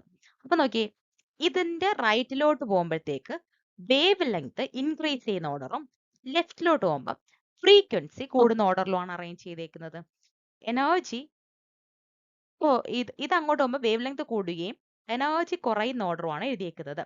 അതായത് ഗാമ റേസിനകത്ത് ഏറ്റവും ഹൈയസ്റ്റ് എനർജി ഉള്ളത്, ഏറ്റവും കുറവ് വേവ് ലെങ്ത് ഉള്ളത്, ഏറ്റവും ഹൈയസ്റ്റ് ഫ്രീക്വൻസി ഉള്ളത്. ഇത് ഓർത്താൽ മതി. അതായത് ഒരു കോഡ് നമുക്ക് നോക്കാം, ഇതിന്റെ ഓർഡർ പഠിക്കാൻ. GXUVIMR, GXUVIMR എന്ന് പഠിച്ചാൽ മതി. അതായത് gamma rays, X rays, UV rays, visible light, infrared, microwave, radio waves. ഇതാണ് അതിന്റെ ഒരു ഓർഡർ. ഈ ഓർഡർ പഠിച്ചാൽ എളുപ്പമാണ്. റൈറ്റിലോട്ട് പോകുമ്പോൾ വേവ് ലെങ്ത് കൂടുന്നു, അതായത് വേവ് ലെങ്ത് കുറവിൽ നിന്ന് കൂടുവാണ്.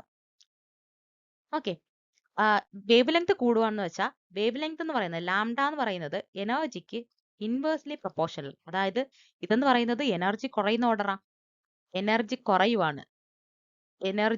ഇവിടെ എനർജി കൂടുതലാണ്, എനർജി കുറഞ്ഞുകൊണ്ടിരിക്കുകയാണ്. വേവ് ലെങ്ത് കൂടുന്നു, എനർജി കുറയുന്നു. ഓക്കെ ആണോ? ഇങ്ങോട്ട് പോകുമ്പോൾ ഫ്രീക്വൻസി കൂടുന്നു, ഫ്രീക്വൻസി ഇൻക്രീസ്. അതായത് ലെഫ്റ്റിലോട്ട് ഫ്രീക്വൻസിയും കൂടുന്നു, എനർജിയും കൂടുന്നു.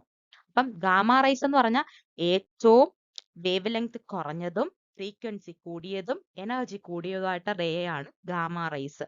സ്മാളസ്റ്റ് വേവ് ലെങ്ത് ആണ്, ഹൈയസ്റ്റ് എനർജി ആണ്, ഹൈയസ്റ്റ് ഫ്രീക്വൻസി ആണ്. ഇത്രയും ഓർത്താൽ മതി. അപ്പം ഇനി നമുക്ക് ഫസ്റ്റ് സ്റ്റേറ്റ്മെന്റ് നോക്കാം. Light can travel around Earth about 7.5 times in 1 second. എർത്തിന്റെ സർക്കംഫറൻസ് എന്ന് പറയുവാണെങ്കിൽ ഏകദേശം 40,000 കിലോമീറ്റർ ആണ്. ഓക്കെ ആണോ? ഏകദേശം. ലൈറ്റിന്റെ സ്പീഡ് എന്ന് പറയുന്നത് ഏകദേശം 3 ലക്ഷം കിലോമീറ്റർ പെർ സെക്കൻഡ് ആണ്. നമ്പർ ഓഫ് റൗണ്ട്സ്, ഇത് എത്ര നോക്കുവാണെങ്കിൽ നമ്മൾ ഈ 3 ലക്ഷം ഡിവൈഡ് ബൈ ഡിസ്റ്റൻസ് നോക്കുവാണെങ്കിൽ, വെലോസിറ്റി ഡിവൈഡ് ബൈ ഡിസ്റ്റൻസ് നോക്കുവാണെങ്കിൽ 7.5 ഏകദേശം വരുന്നത്. അപ്പൊ ടൈം കിട്ടും 7.5 സെക്കൻഡാണ് വരുന്നത്. അതായത് ഫസ്റ്റ് സ്റ്റേറ്റ്മെന്റ് കറക്റ്റ് ആണ്. രണ്ടാമത്തെ സ്റ്റേറ്റ്മെന്റ് നമുക്ക് നോക്കാം.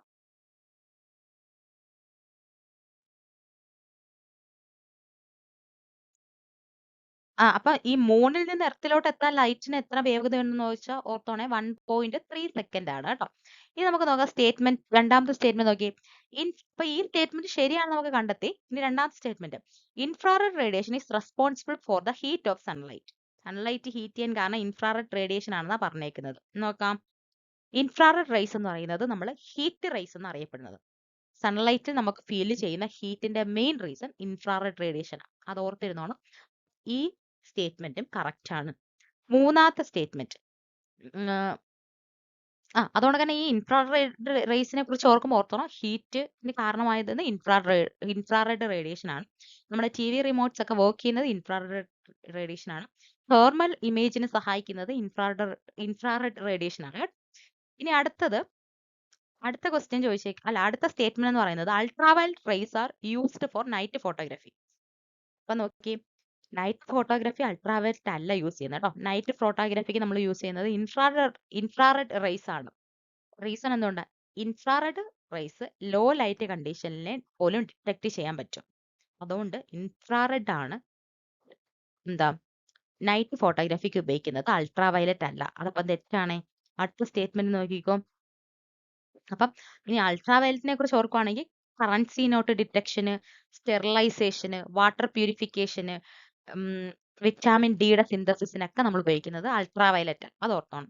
ഇനി അടുത്തത് സ്റ്റേറ്റ്മെന്റ് 4 നോക്കിക്കുക. Ultraviolet wave length is greater than infrared. നമ്മൾ ഈ ഒരു ഓർഡർ പഠിച്ചിട്ടുണ്ടെങ്കിൽ നമുക്ക് എളുപ്പത്തിൽ കണ്ടുപിടിക്കാം അല്ലേ? അതായത് ഇത് റൈറ്റിലോട്ട് പോകുമ്പോൾ വേവ് ലെങ്ത് കൂടുന്ന ഓർഡറാണ്. അപ്പൊ ചോദിച്ചേക്കുന്നത് the wave length of ultraviolet rays is greater than that of infrared.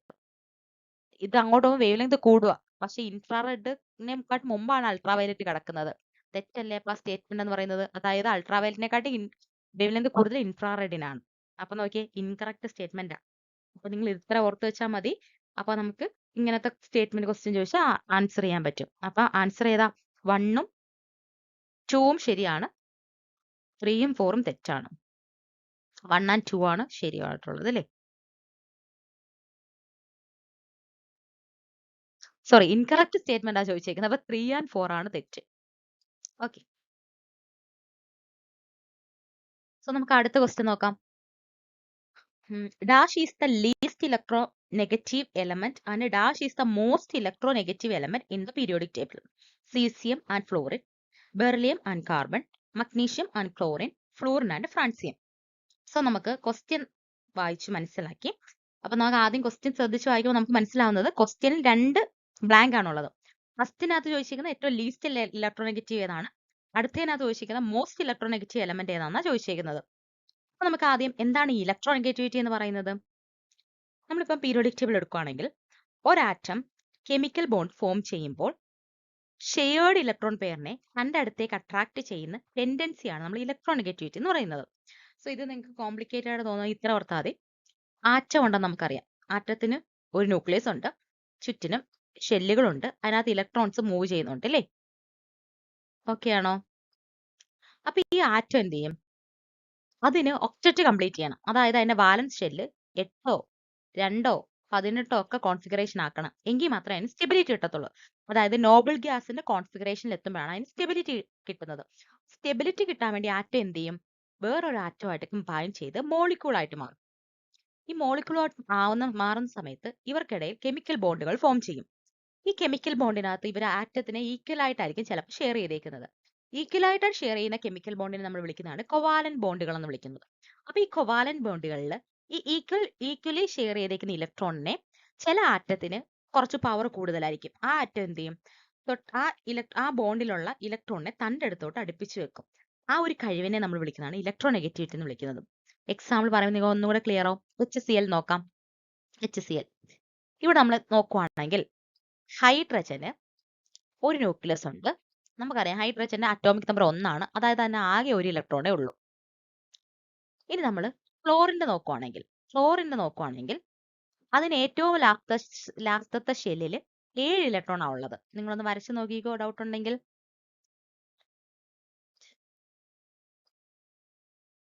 7 electron ആണ് ഉള്ളത്. അപ്പം ഫ്ലോറിന് ഒരു ഇലക്ട്രോണും കൂടെ കിട്ടിക്കഴിഞ്ഞാൽ 7ൽ നിന്ന് 8 ആവും. അതായത് അത് ഒക്ടറ്റ് കംപ്ലീറ്റ് ചെയ്ത് നോബിൾ ഗ്യാസ് കോൺഫിഗറേഷനിൽ എത്തും. ഹൈഡ്രജന് ഒരു ഇലക്ട്രോണും കൂടെ കിട്ടിക്കഴിഞ്ഞാൽ അതിന് 2 ഇലക്ട്രോൺ ആയിട്ട് ഇതൊരു സ്റ്റേബിൾ കോൺഫിഗറേഷനിലോട്ട് മാറും. അപ്പം ഇതിന് വേണ്ടിയിട്ട് എന്ത് ചെയ്യും? ഇവർ തമ്മിൽ ഒരു ബോണ്ട് ഫോം ചെയ്യും. അപ്പൊ ഹൈഡ്രജൻ ആകെയുള്ള ഒരു ഇലക്ട്രോണിനെ മൊത്തത്തിൽ ക്ലോറിന് കൊടുക്കത്തില്ല. ക്ലോറിൻ അതിന്റെ ഉള്ള ഒരു ഇലക്ട്രോൺ ഹൈഡ്രജന് മൊത്തത്തിൽ കൊടുക്കൂല. ഇവരെന്ത് ചെയ്യുന്നറിയും? ഇങ്ങനെ ഒരുമിച്ച് വന്ന് നിൽക്കും. നിന്നിട്ട് 2 ഇലക്ട്രോൺ അങ്ങോട്ടും ഇങ്ങോട്ടും ഷെയർ ചെയ്യും. അപ്പൊ ഷെയർ ചെയ്യുന്നതിന്റെ ഫലമായിട്ട് ഈ ഹൈഡ്രജന്റെയും ക്ലോറിന്റെയും ഇടയ്ക്ക് ഒരു ബോണ്ട് വരും. അപ്പൊ പരസ്പരം 2 ഇലക്ട്രോണിനെ അവർ ഷെയർ ചെയ്തേക്കുക. അപ്പൊ 2 ഇലക്ട്രോൺ ഇങ്ങനെ ഷെയർ ആയിട്ട് നിൽക്കുക ഒരു ബോണ്ടിനുള്ളിൽ. അപ്പൊ ഇൻഎഫക്റ്റീവ് നോക്കിയ ഹൈഡ്രജനെ നമ്മൾ നോക്കുവാണെങ്കിൽ ഹൈഡ്രജന് 2 ഇലക്ട്രോൺ ഉണ്ട്. ക്ലോറിനെ നമ്മൾ നോക്കുവാണെങ്കിൽ ക്ലോറിന്റെ ഓർബിറ്റലിനുള്ളിലും 8 ഇലക്ട്രോൺ ഉണ്ട്. ഒരു സ്റ്റേബിൾ കോൺഫിഗറേഷനിൽ എത്തിയവര്. പക്ഷെ എന്ത് ചെയ്യുന്നറിയാമോ? ഈ ക്ലോറിന് കുറച്ച് ശക്തി കൂടുതൽ. അപ്പൊ ഈ ക്ലോറിന് എന്ത് ചെയ്യുന്നറിയാമോ? ഇവിടെ ഈ ഹൈഡ്രജൻ കൊടുത്തേക്കുന്ന ഇലക്ട്രോൺ എന്ത് ചെയ്യുന്നറിയാമോ? ഇത് ഈ ക്ലോറിൻ ഇങ്ങോട്ട് അങ്ങ് വലിക്കും. അപ്പൊ ഈ ഇലക്ട്രോൺ രണ്ടും കൂടി ക്ലോറിന്റെ സൈഡിലോട്ട് നീങ്ങി നിൽക്കും. തൽഫലമായി ഹൈഡ്രജന് ഇലക്ട്രോണിന്റെ ഒരു അഭാവം ഉണ്ടാവുകയും പാർഷ്യൽ പോസിറ്റീവ് ചാർജ് ഉണ്ടാവുകയും ചെയ്യും. ക്ലോറിൻ ഇലക്ട്രോൺ കൂടുതലായിട്ട് ഫീൽ ചെയ്യുകയും പാർഷ്യൽ നെഗറ്റീവ് ചാർജ് ഫോം ചെയ്യുകയും ചെയ്യും. ഈ ചാർജ് ഡിഫറൻസിനെ നമ്മൾ വിളിക്കുന്നതാണ് പൊളാരിറ്റി എന്ന് വിളിക്കുന്നത്. ഈ പൊളാരിറ്റി ഡൈപോൾ മൊമെന്റ് എന്നൊക്കെ നമ്മൾ വിളിക്കും. അപ്പൊ ഈ ഒരു ക്ലോറിനുള്ള കഴിവിനെ, ഇലക്ട്രോണിനെ തന്റെ അടുത്തോട്ട് അടുപ്പിച്ച് വെക്കാനുള്ള കഴിവിനെ നമ്മൾ വിളിക്കുന്നതാണ് ഇലക്ട്രോനെഗറ്റിവിറ്റി എന്ന് വിളിക്കുന്നത്. ഇലക്ട്രോനെഗറ്റിവിറ്റി കൂടാൻ കാരണം അതിന്റെ ന്യൂക്ലിയർ എഫക്റ്റീവ് ന്യൂക്ലിയർ ചാർജും ഒക്കെയാണ്. അപ്പൊ നോക്കണേ, ഇലക്ട്രോണിനെ വലിച്ചു പിടിക്കാനുള്ള കഴിവാണ് ഇലക്ട്രോനെഗറ്റിവിറ്റി എന്ന് പറയുന്നത്. അപ്പൊ നോക്കിയേ, ഈ ഇലക്ട്രോനെഗറ്റിവിറ്റി ഡിപ്പെൻഡ് ചെയ്യുന്ന ഫാക്ടേഴ്സ് ഏതൊക്കെയാന്ന് നോക്കാം. ഒന്നെന്ന് പറയുന്നത് അറ്റോമിക് സൈസ് ആണ്. അറ്റോമിക് സൈസ് അതായത് ആറ്റം ചെറുതായാൽ ന്യൂക്ലിയസ് ഇലക്ട്രോണിനെ അടുത്തേക്കുള്ള ഡിസ്റ്റൻസ് കുറവാണ്, അട്രാക്ഷൻ കൂടും, ഇലക്ട്രോനെഗറ്റിവിറ്റി ഇൻക്രീസ് ചെയ്യും. രണ്ടാമത്തെ എന്ന് പറയുന്നത് ന്യൂക്ലിയർ ചാർജ് ആണ്. ആറ്റം പ്രോട്ടോൺസ് കൂടിയാൽ പോസിറ്റീവ് ചാർജ് ഇൻക്രീസ് ചെയ്യും, ഷെയർഡ് ഇലക്ട്രോൺ അട്രാക്ട് ചെയ്യാനുള്ള ഫോഴ്സ് കൂടും. അതായത് ഇത്ര സിമ്പിൾ മീനിങ് ഇത്രേ ഉള്ളൂ. ക്ലോറിനകത്ത് ടോട്ടൽ ക്ലോറിനകത്ത് നമ്മളിപ്പോ നോക്കുവാണെങ്കിൽ ഇപ്പം നമ്മള് ഇപ്പം ഹൈഡ്രജൻ ആണെങ്കിൽ ആകെ ഒരാറ്റേ ഉള്ളൂ. എന്നാൽ ക്ലോറിനാണെങ്കിലോ 17 അതിന്റെ അറ്റോമിക് നമ്പർ വരുന്നത്. അപ്പം ഈ ഹൈഡ്രജന്റെ ന്യൂക്ലിയസിനകത്ത് ഒരൊറ്റ പ്രോട്ടോണേ ഉള്ളൂ. ഈ ഒരൊറ്റ പ്രോട്ടോൺ ആണ് അതിന്റെ ചുറ്റിനുള്ള ഈ ഒരൊറ്റ ഇലക്ട്രോണെ പിടിച്ചു വലിക്കുന്നത്. ഓക്കെ ആണോ? ഈ ക്ലോറിനകത്ത് നോക്കുവാണെങ്കിൽ അതിന്റെ ന്യൂക്ലിയസിൽ 17 പ്രോട്ടോണുകളുണ്ട്. ഈ 17 പ്രോട്ടോണുകളാണ് ഇതിനെ ഈ 17 ഇലക്ട്രോണിനെ അല്ലെങ്കിൽ പുറത്തുള്ള ഇലക്ട്രോണെ പിടിച്ചു വലിച്ച് തന്നിലേക്ക് വെക്കുന്നത്. അപ്പൊ പ്രോട്ടോണിന്റെ എണ്ണം കൂടുമ്പോൾ എന്ത് ചെയ്യും? ന്യൂക്ലിയർ ചാർജ് കൂടും. ന്യൂക്ലിയർ ചാർജ് കൂടുമ്പോഴത്തേക്ക് ഇതിന്റെ ഷെല്ലുകളൊക്കെ എന്ത് ചെയ്യുന്ന പറയുമ്പോൾ ഈ ക്ലോറിന്റെ അടുത്തോട്ട് ഷ്രിങ്ക് ആയിട്ട് നിൽക്കും. അതായത് നമ്മൾ ഈ ന്യൂക്ലിയർ ചാർജ് കുറവാണെങ്കിൽ അതിന്റെ സൈസ് വലുതായിരിക്കും. ന്യൂക്ലിയർ ചാർജ് കൂടുതലാണെങ്കിൽ സൈസ് ചെറുതാവും. അറ്റോമിക് നമ്പർ കൂടുതലൊന്നും ഇതിനകത്ത് എഫക്ട് ചെയ്യത്തില്ല. അതുകൊണ്ടാണ് നമ്മൾ പീരിയോഡിക് ടേബിൾ എടുക്കുമ്പോൾ റൈറ്റിലോട്ട് പോകുമ്പോൾ ലിഥിയം തൊട്ട് നമ്മൾ റൈറ്റിലോട്ട് നോക്കുവാണെങ്കിൽ ഒരു ഗ്രൂപ്പിന്റെ ലെഫ്റ്റിൽ നിന്ന് റൈറ്റിലോട്ട് നോക്കുവാണെങ്കിൽ അറ്റോമിക് സൈസ് കുറയുന്നത്. അറ്റോമിക് സൈസ് കുറവാകുന്നതിന് കാരണം അതാണ്. അപ്പൊ റൈറ്റിലോട്ട് പോകുമ്പോൾ അറ്റോമിക് സൈസ് കുറയുന്നു, എഫക്റ്റീവ് ന്യൂക്ലിയർ ചാർജ് കൂടുന്നു. അതുകൊണ്ട് തന്നെ അതിന്റെ എന്താ അങ്ങോട്ട് റൈറ്റിലോട്ട് പോകുമ്പോൾ അതിന്റെ ഇലക്ട്രോ നെഗറ്റിവിറ്റി കൂടുന്നു. ഏറ്റവും ഇലക്ട്രോ നെഗറ്റിവിറ്റി കൂടുതൽ എപ്പോഴും ഓർത്തോണേ ഫ്ലൂറിൻ ഫാമിലിക്കാണ്. അതായത് ഹാലോജനുകൾക്കാണ് ഏറ്റവും ഇലക്ട്രോ നെഗറ്റിവിറ്റി കൂടുതലായിട്ടുള്ളത്. നോക്കണേ, നമ്മുടെ ക്വസ്റ്റ്യനകത്ത് ചോദിച്ചാൽ ഏറ്റവും കൂടുതൽ ഇലക്ട്രോ നെഗറ്റിവിറ്റി കാണിക്കുന്നത് ഹാലോജൻ ഫാമിലിയാണ്. അതായത് പീരിയോഡിക് ടേബിൾ ടോപ്പ് റൈറ്റിൽ ഫ്ലൂറിനാണ് ഇലക്ട്രോ നെഗറ്റിവിറ്റി കൂടുതൽ. അതിന്റെ വാല്യൂ ഏകദേശം 4 ആണ് ഇലക്ട്രോ നെഗറ്റിവിറ്റി വാല്യൂ വരുന്നത്. പോളിംഗ് സ്കെയിലാണ് നമ്മൾ ഇലക്ട്രോ നെഗറ്റിവിറ്റി ഐഡന്റിഫൈ ചെയ്യുന്നത്, കണ്ടുപിടിക്കുന്നത്.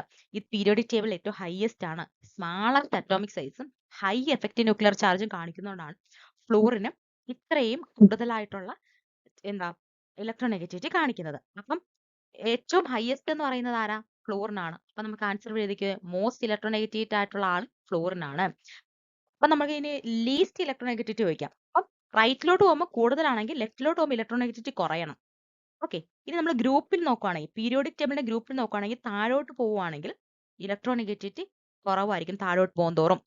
അപ്പൊ നോക്കിയേ, നമ്മൾ താഴോട്ട് പോകും തോറും, അതായത് ഏറ്റവും ലെഫ്റ്റിൽ ഇരിക്കുന്ന ഏറ്റവും താഴെ ഇരിക്കുന്ന ആൾക്കായിരിക്കും ഇലക്ട്രോ നെഗറ്റിവിറ്റി ഏറ്റവും കുറവായിട്ടുള്ളത്. അതായത് lithium, sodium, potassium, rubidium, caesium. Francium ഉണ്ട്. ഫ്രാൻസിയം പക്ഷെ നമ്മൾ ഒരു റേഡിയോ ആക്റ്റീവ് എലമെന്റ് ആണ്, നമ്മൾ അതിനെ കൺസിഡർ ചെയ്യത്തില്ല. ഓക്കെ, തിയറി പ്രകാരം നമുക്ക് ഫ്രാൻസിയം ആണ് പറയേണ്ടത്. അപ്പൊ നോക്കിയേ, അപ്പൊ ഇതിനകത്ത് നമ്മൾ നോക്കുവാണെങ്കിൽ ഓപ്ഷൻ അനലൈസ് ചെയ്യുവാണെങ്കിൽ നമുക്ക് ആൻസർ നോക്കാം. അപ്പൊ ഏറ്റവും ലീസ്റ്റ് എന്ന് പറയുന്നത് നമ്മൾ ഇങ്ങനെയാണ് കൺസിഡർ ചെയ്യുന്നത്. പീരിയോഡിക് ടേബിളിന്റെ ഏറ്റവും ലെഫ്റ്റിൽ ഇരിക്കുന്ന ആള് ആണ് നമ്മൾ കൺസിഡർ ചെയ്യുന്നത്. അപ്പൊ നമ്മൾ ഫ്രാൻസിയത്തെ നമ്മൾ കൺസിഡർ ചെയ്യത്തില്ല. അപ്പൊ നോക്കിയേ, ഏറ്റവും ലീസ്റ്റ് ആയിട്ട് ഇരിക്കുന്ന ഇലക്ട്രോ നെഗറ്റിവിറ്റി ഏറ്റവും കുറവായിട്ട് ഇരിക്കുന്നത് എപ്പോഴും സീസിയം ആണ്. അപ്പം ഏറ്റവും കുറവ് സീസിയോ, ഏറ്റവും കൂടുതൽ ഫ്ലൂറിനുമാണ്. ഫ്രാൻസിയം ഓപ്ഷനകത്തുണ്ടെങ്കിൽ ഫ്രാൻസിയം എഴുതാം. പക്ഷേ ഓപ്ഷൻ നമ്മുടെ ഫസ്റ്റ് ബ്ലാങ്കിലാണ് ലീസ്റ്റ് ഇലക്ട്രോ നെഗറ്റിവിറ്റി ചോദിച്ചേക്കുന്നത്. ഫസ്റ്റ് ബ്ലാങ്കിൽ ഫ്രാൻസിയം ഇല്ല, സീസിയം ഉള്ളത്. അപ്പൊ സീസിയം ആണ് ആൻസർ വരുന്നത്. സോ നമ്മൾ പീരിയോഡിക് ടേബിൾ എന്നാണ് നോക്കിയേ, ഇതാണ് പീരിയോഡിക് ടേബിൾ. പീരിയോഡിക് ടേബിളിന്റെ ഫസ്റ്റ് എലമെന്റ് നമ്മൾ ഫസ്റ്റ് ഗ്രൂപ്പിനെ നമ്മൾ എന്ത് വിളിക്കും? Lithium, sodium, potassium, rubidium, caesium. ഈ ഗ്രൂപ്പിനെ നമ്മൾ വിളിക്കുന്നതാണ് ആൽക്കലി മെറ്റൽസ്. രണ്ടാമത് beryllium, magnesium, calcium, strontium, barium, radium. ഇതിനെ നമ്മൾ ആൽക്കലൈൻ എർത്ത് മെറ്റൽസ് എന്ന് വിളിക്കും. ഈ പിങ്ക് കളർ കാണുന്നതാണ് ഡി ബ്ലോക്ക് എലമെന്റുകൾ. ഇവരെ നമ്മൾ ഈ ട്രാൻസിഷൻ മെറ്റലുകൾ എന്ന് വിളിക്കും. ഇവരെല്ലാം മെറ്റലുകളാണ്. പിന്നെ തുടങ്ങുന്നത് ബോറോൺ ഫാമിലിയാണ്. ബോറോൺ ഗ്രൂപ്പ് ആണ്. Boron, aluminium, gallium, indium, thallium, nihonium. അത് കഴിഞ്ഞ് കാർബൺ ഫാമിലിയാണ്. Carbon, silicon, germanium, tin, lead ആണ് വരുന്നത്. ഫ്ലവനോവിയം എന്ന് പറയുന്നത്. അത് കഴിഞ്ഞിട്ട് നൈട്രജൻ ഫാമിലിയാണ്. Nitrogen, phosphorus, arsenic, antimony, bismuth. അത് കഴിഞ്ഞിട്ട് oxygen, sulphur, selenium, tellurium, polonium. അത് കഴിഞ്ഞിട്ട് നോക്കിയേ, ഫ്ലൂറിൻ. ഹാലോജനുകൾ നമ്മൾ വിളിക്കും. Fluorine, chlorine, bromine, iodine, astatine. ഏറ്റവും ലാസ്റ്റ് ഇരിക്കുന്നതാണ് നമ്മൾ നോബിൾ ഗ്യാസസ് എന്ന് വിളിക്കുന്നത്. ഇനേർട്ട് എലമെന്റുകളാണ് അവർ. ഒക്ടറ്റ് കംപ്ലീറ്റ് ചെയ്ത് സ്റ്റേബിൾ ആയിട്ടിരിക്കുന്ന ആൾക്കാരാണ് helium, neon, argon, krypton, Zenon, റെഡോൺ എന്ന് പറയുന്നത്. അപ്പൊ നോക്കിയേ, ഇതാണ് താഴെ എഴുതി വെക്കുന്നതാണ് നമ്മൾ എന്താ F block എലമെന്റുകൾ. Okay, actinides, ലാംതാനൈറ്റ്സ്, actinides എന്നൊക്കെ നമ്മൾ വിളിക്കും. നമ്മൾ ഇതിനകത്ത് കൺസിഡർ ചെയ്യേണ്ടതെന്ന് വെച്ചാൽ നമ്മളിപ്പോ പറഞ്ഞത് വെച്ചാൽ എന്താ ഇത് ഇലക്ട്രോ നെഗറ്റിവിറ്റി ഇൻക്രീസ് ചെയ്യുന്ന ഓർഡർ കേട്ടോ. അപ്പൊ റൈറ്റിലോട്ട് പോകുമ്പോൾ ഇലക്ട്രോ നെഗറ്റിവിറ്റി ഇൻക്രീസ് ചെയ്യും, ഇലക്ട്രോ നെഗറ്റിവിറ്റി കൂടും. ഏറ്റവും ഇലക്ട്രോ നെഗറ്റിവിറ്റി കാണിക്കുന്ന ഫ്ലൂറിനാണ്. നമ്മൾ നോബിൾ ഗ്യാസസിനകത്ത് ഇലക്ട്രോ നെഗറ്റിവിറ്റി നമ്മൾ കൺസിഡർ ചെയ്യത്തില്ല, കാരണം അവര് ഈ കൊവാലന്റ് ബോണ്ടഡ് ആയിട്ടുള്ള ആറ്റത്തിനെ ഷെയർ മീൻസ് അവർ മോളിക്യൂൾസിനെ ഉണ്ടാക്കുന്നില്ലല്ലോ, അവർ ഓൾറെഡി സ്റ്റേബിൾ ആണ്. അപ്പൊ നമ്മൾ ഫ്ലൂറിനാണ് ഏറ്റവും ഇലക്ട്രോനെഗറ്റിവിറ്റി കാണിക്കുന്ന ആള്. ഒരു പീരീഡിന്റെ റൈറ്റിലോട്ട് പോകുമ്പോൾ ഇലക്ട്രോനെഗറ്റിവിറ്റി കൂടും. ഒരു ഗ്രൂപ്പിന്റെ താഴോട്ട് വരുന്തോറും ഇലക്ട്രോനെഗറ്റിവിറ്റി കുറയും. ഇതിനെ നമ്മൾ ഗ്രൂപ്പുകളെന്ന് വിളിക്കും. ഇതിനെ ഓരോ നമ്മൾ ഗ്രൂപ്പുകളെന്ന് വിളിക്കും. റൈറ്റിലോട്ടുള്ള ഓരോ ബ്ലോക്കുകളെ നമ്മൾ പീരീഡുകൾ എന്ന് വിളിക്കും. അപ്പൊ ഈ ഒരു ഗ്രൂപ്പിന്റെ മുകളിൽ നിന്ന് താഴോട്ട് വരുന്തോറും അറ്റോമിക് സൈസ് ഇൻക്രീസ് ചെയ്യും, ന്യൂക്ലിയർ ചാർജ് കുറയും. അതുകൊണ്ട് തന്നെ ഇലക്ട്രോനെഗറ്റിവിറ്റി താഴോട്ട് വരുന്തോറും കുറയുവാണ് ചെയ്യുന്നത്. ഒരു ഗ്രൂപ്പിന്റെ ലെഫ്റ്റിൽ നിന്ന് റൈറ്റിലോട്ട് പോകുമ്പോൾ ഇലക്ട്രോനെഗറ്റിവിറ്റി കൂടും, കാരണം എഫക്റ്റീവ് ന്യൂക്ലിയർ ചാർജ് കൂടുതലായതുകൊണ്ട്, അറ്റോമിക് സൈസ് കൂടുതലായതുകൊണ്ട്. അപ്പൊ താഴോട്ട് വരുന്നതോറും ഏറ്റവും ഇലക്ട്രോനെഗറ്റിവിറ്റി ഏറ്റവും കുറവ് താഴോട്ട് വരുന്നതോറാണ്. നോക്കിയേ, CC ആണ് ഏറ്റവും കുറവ് ഇലക്ട്രോനെഗറ്റിവിറ്റി കാണിക്കുന്നത്. ഫ്രാൻസിയ റേഡിയോ ആക്റ്റീവ് എലമെന്റ് ആയതുകൊണ്ട് തന്നെ അത് ഈ കമ്പൈൻഡ് സ്റ്റേറ്റിൽ കാണപ്പെടാറില്ല. റൈറ്റിലോട്ട് പോകുമ്പോൾ ഫ്ലൂറിനാണ് ഏറ്റവും ഇലക്ട്രോനെഗറ്റിവിറ്റി കൂടുതലായിട്ട് കാണിക്കുന്ന ആൾ. ഇത്ര ഓർത്തിരുന്നാൽ മതി. Thank you. Hello every one, എല്ലാവർക്കും ടസ് അക്കാഡമിയിലേക്ക് സ്വാഗതം. നമുക്ക് പേപ്പർ 1 കറസ്പോണ്ടിങ് ആയിട്ടുള്ള മാത്സിൻ്റെ പാർട്ട് നമുക്ക് എങ്ങനെ മനസ്സിലാക്കാമെന്ന് നോക്കാം. മെയിനായിട്ട് നമുക്ക് ഒരു ക്വസ്റ്റ്യൻ ഷുവറായിട്ടും എക്സ്പെക്റ്റ് ചെയ്യാവുന്നത് എന്ന് പറയുന്നത് മെൻ്റൽ എബിലിറ്റി പ്രോബ്ലംസ് ആണ്. മാത്സിനെ സംബന്ധിച്ച് നമുക്ക് ഇന്ന സെക്ഷനിൽ നിന്ന് ക്വസ്റ്റ്യൻ വരുമെന്ന് നമുക്ക് ഷുവറായിട്ടും പറയാനായിട്ട് പറ്റില്ല പേപ്പർ 1.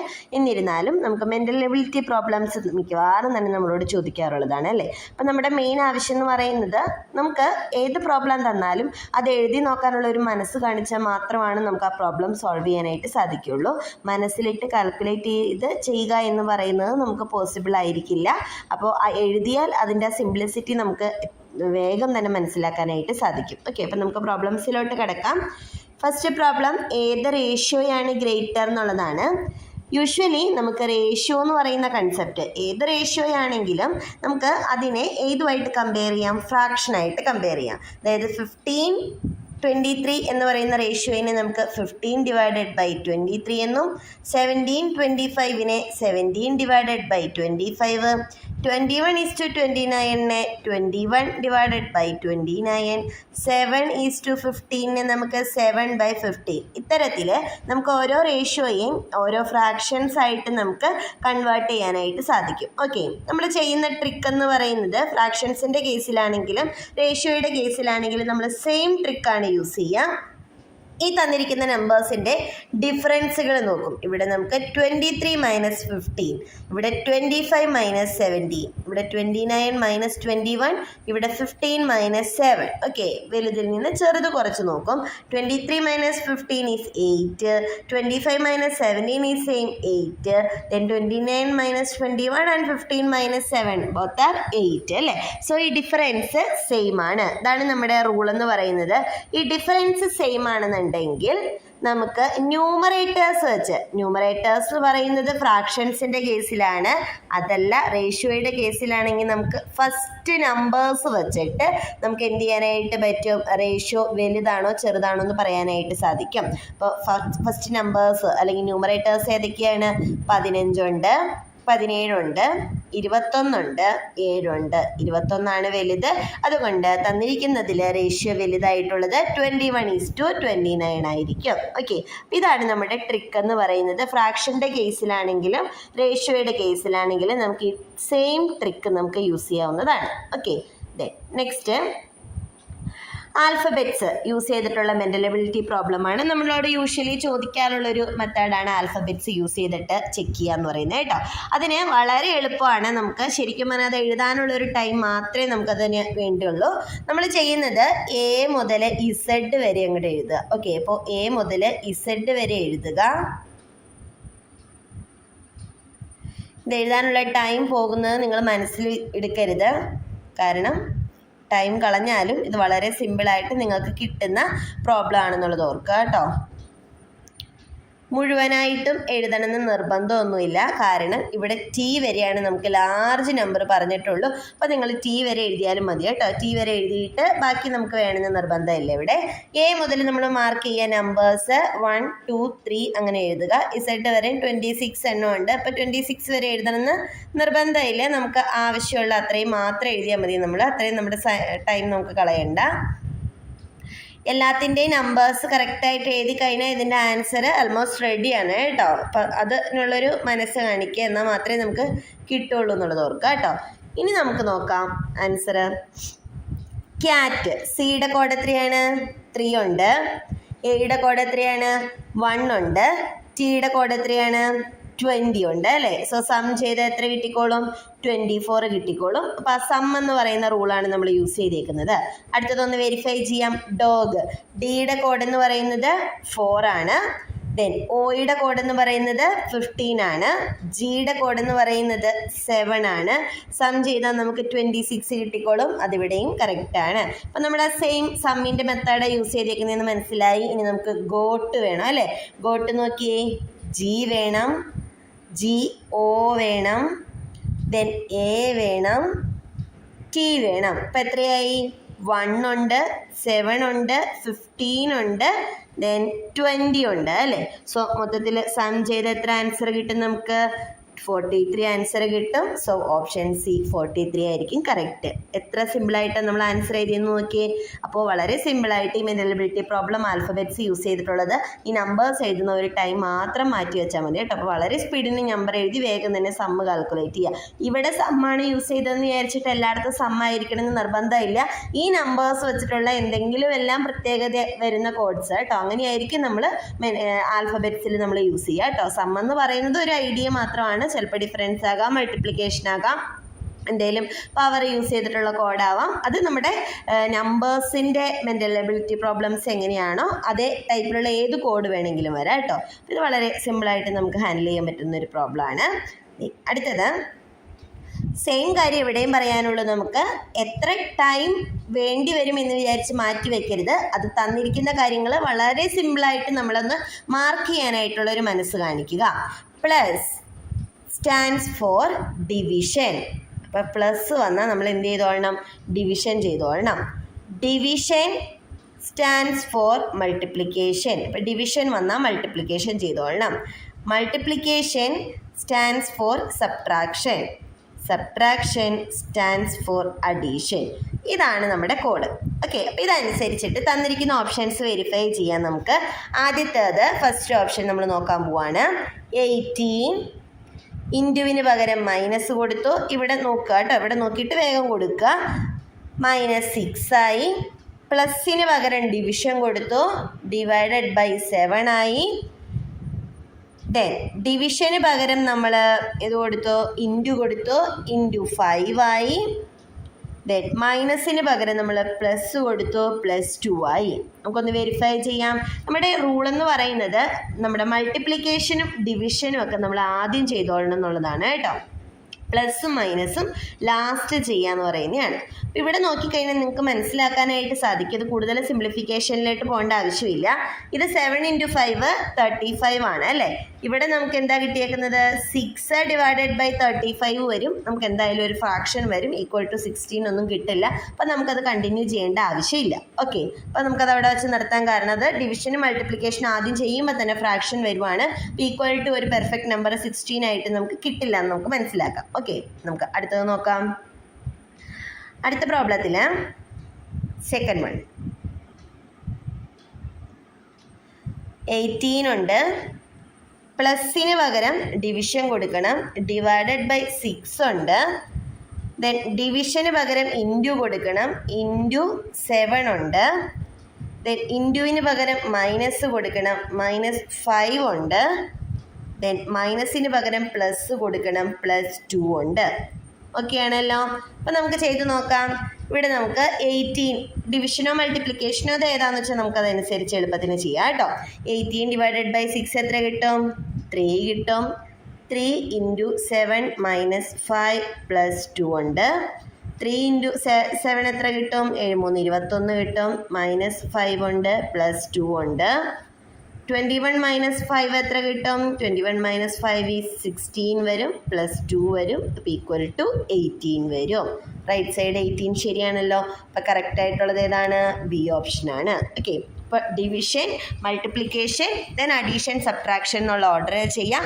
ഡിവിഷൻ വേണോ മൾട്ടിപ്ലിക്കേഷൻ വേണോ എന്ന് നമുക്ക് തീരുമാനിക്കാം കേട്ടോ. അത് ഏത് ചെയ്താലും പ്രശ്നമില്ല. അത് നമുക്ക് കിട്ടുന്ന ഒരു നമ്പേഴ്സ് കിട്ടുന്ന ഒരു ഓർഡറിൽ നമുക്ക് ചെയ്തെടുക്കാനായിട്ട് സാധിക്കും. ഓക്കെ ആണല്ലോ. അപ്പോൾ ഇത്രയും കാര്യം ഒന്ന് എഴുതുകയും അതിനനുസരിച്ച് ഓപ്ഷൻസ് ഒന്ന് മാറ്റി എഴുതുകയും ചെയ്ത് കഴിഞ്ഞാൽ നമുക്ക് ആൻസറായി സിമ്പിൾ മൾട്ടിപ്ലിക്കേഷനും അഡീഷൻ കാര്യങ്ങളൊക്കെ ഉണ്ടാവുള്ളൂ. ഓക്കെ.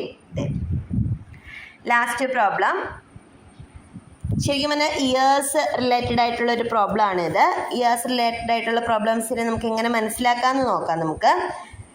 നമുക്ക് 2 പേഴ്സൺസ് ഉണ്ട്, പി ഉണ്ട്, ക്യൂ ഉണ്ട്. 2 പേരും born on same date and month but in 2 different years എന്നാണ് പറഞ്ഞിരിക്കുന്നത്. ഇയേഴ്സ് മാത്രമേ വ്യത്യാസമുള്ളൂ. P is 4 years older than Q എന്ന് പറഞ്ഞേക്കട്ടെ. അപ്പോൾ ഇവർ തമ്മിൽ 4 വർഷത്തെ വ്യത്യാസമുണ്ട്.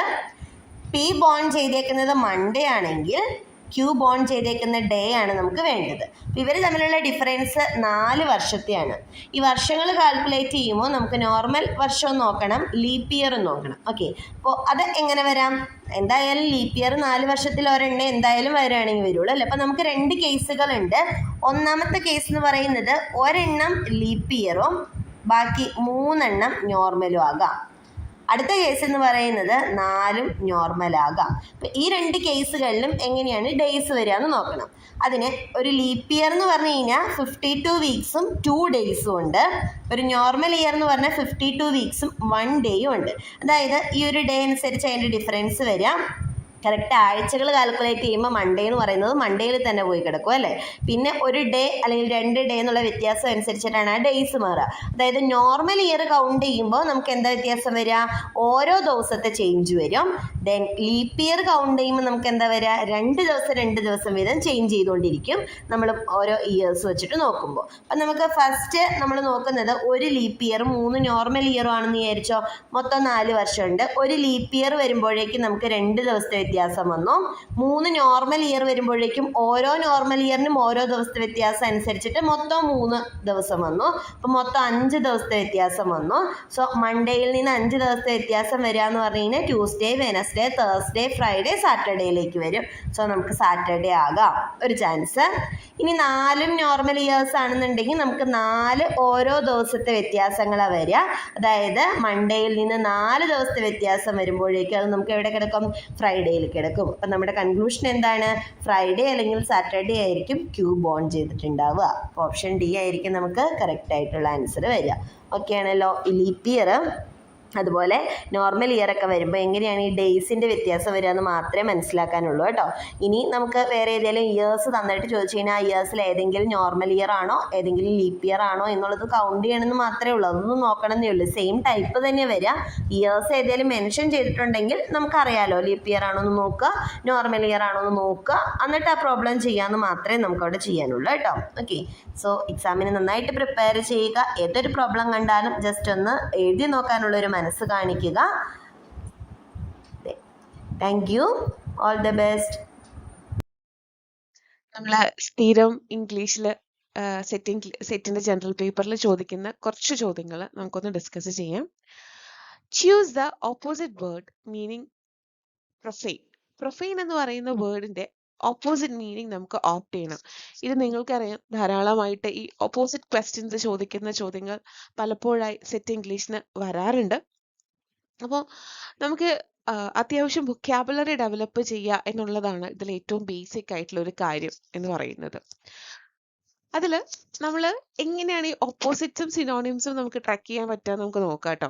അപ്പൊ ഇതിൽ പ്രൊഫെയിൻ എന്ന് പറഞ്ഞ വേർഡിന്റെ മീനിങ് വരുന്നത് showing disrespect to the holy things, എന്തെങ്കിലും പരിശുദ്ധമായിട്ടുള്ള അല്ലെങ്കിൽ അത്ര നമ്മൾ ഭയങ്കര പാവന പവിത്രമായി കാണുന്ന കാര്യങ്ങളോട് ഡിസ്റെസ്പെക്ട് കാണിക്കുക എന്നുള്ളതാണ് പ്രൊഫെയിൻ എന്ന് പറയുന്ന ഒരു വേർഡിന്റെ മീനിങ് വരിക. സോ അതിന്റെ ഓപ്പോസിറ്റ് വരുന്നത് സീക്രട്ട് എന്നാണ് മീനിങ് വരുന്നത്. നമ്മൾ ഒരു ബൾക്ക് ഓഫ് വേർഡ്സ് പഠിച്ചു വെക്കാം. അതായത് നമ്മളിങ്ങനെ കുറേ നമുക്ക് നോക്കുവാണെങ്കിൽ ധാരാളം ഓപ്പോസിറ്റ്സ് ഉണ്ട് പഠിക്കാനായിട്ട്. പക്ഷെ നോർമലി എക്സാംസിന് ചോദിക്കുന്നത് good versus bad, many versus few, grow versus shrink, clear versus hidden, success versus difficult. ഇങ്ങനെ ഒരു സെറ്റ് ഓഫ് ഏരിയാസ് ആണ് എപ്പോഴും തന്നെ കോമ്പറ്റേറ്റീവ് എക്സാംസിന് അവർ ചോദിക്കുന്ന കാണുന്നത്.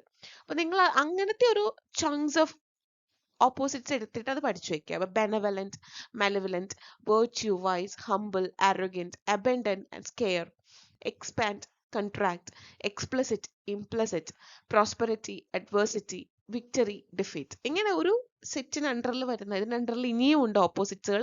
അപ്പൊ അങ്ങനെ നിങ്ങൾ നോക്കിയിട്ട് പോവുകയാണെങ്കിൽ നമുക്കിങ്ങനെ ഒരുപാട് ബീറ്റിംഗ് അറൌണ്ട് ദി ബുഷ് അങ്ങനെ പോവാണ്ട് ഒന്ന് ട്രാക്കിലെത്തി നമുക്ക് കുറച്ചധികം ഓപ്പോസിറ്റ്സ് നോക്കിയിട്ട് എക്സാമിനെ ഫേസ് ചെയ്യാനായിട്ട് സാധിക്കും.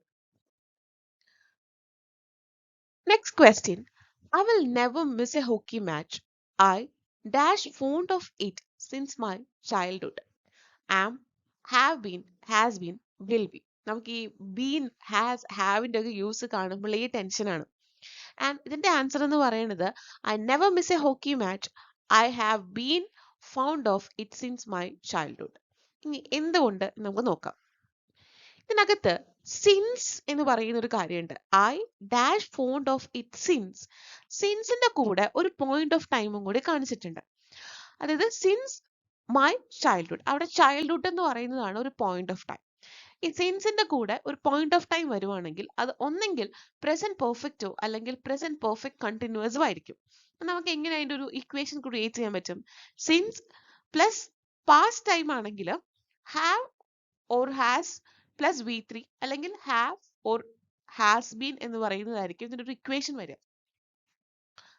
ഇതിനൊരു എക്സാമ്പിൾസ് നോക്കുവാണെങ്കിൽ I have lived here since 2010. She has worked here since January. We have been friends since childhood. ഈ ക്വസ്റ്റ്യൻ നോക്കുവാണെങ്കിൽ സിൻസ് മൈ ചൈൽഡ്ഹുഡ് അതാണ് ഇതിന്റെ starting point. And that's a past action ആണ്. ആൻഡ് ഫീലിംഗ്, അവിടെ നമുക്കൊരു expression ഉണ്ട്. എന്താണ് feeling? Fond of ഹോക്കിയാണ്. ആൻഡ് നമുക്കത് മനസ്സിലാവുന്നുണ്ട്, അത് സ്റ്റിൽ കണ്ടിന്യൂസ് ആണ്. ഇപ്പോഴും കുട്ടിക്കാലം മുതലുള്ള ആ ഒരു കാര്യം ഇപ്പോഴും കണ്ടിന്യൂസ് ആണ്. So we are using have been.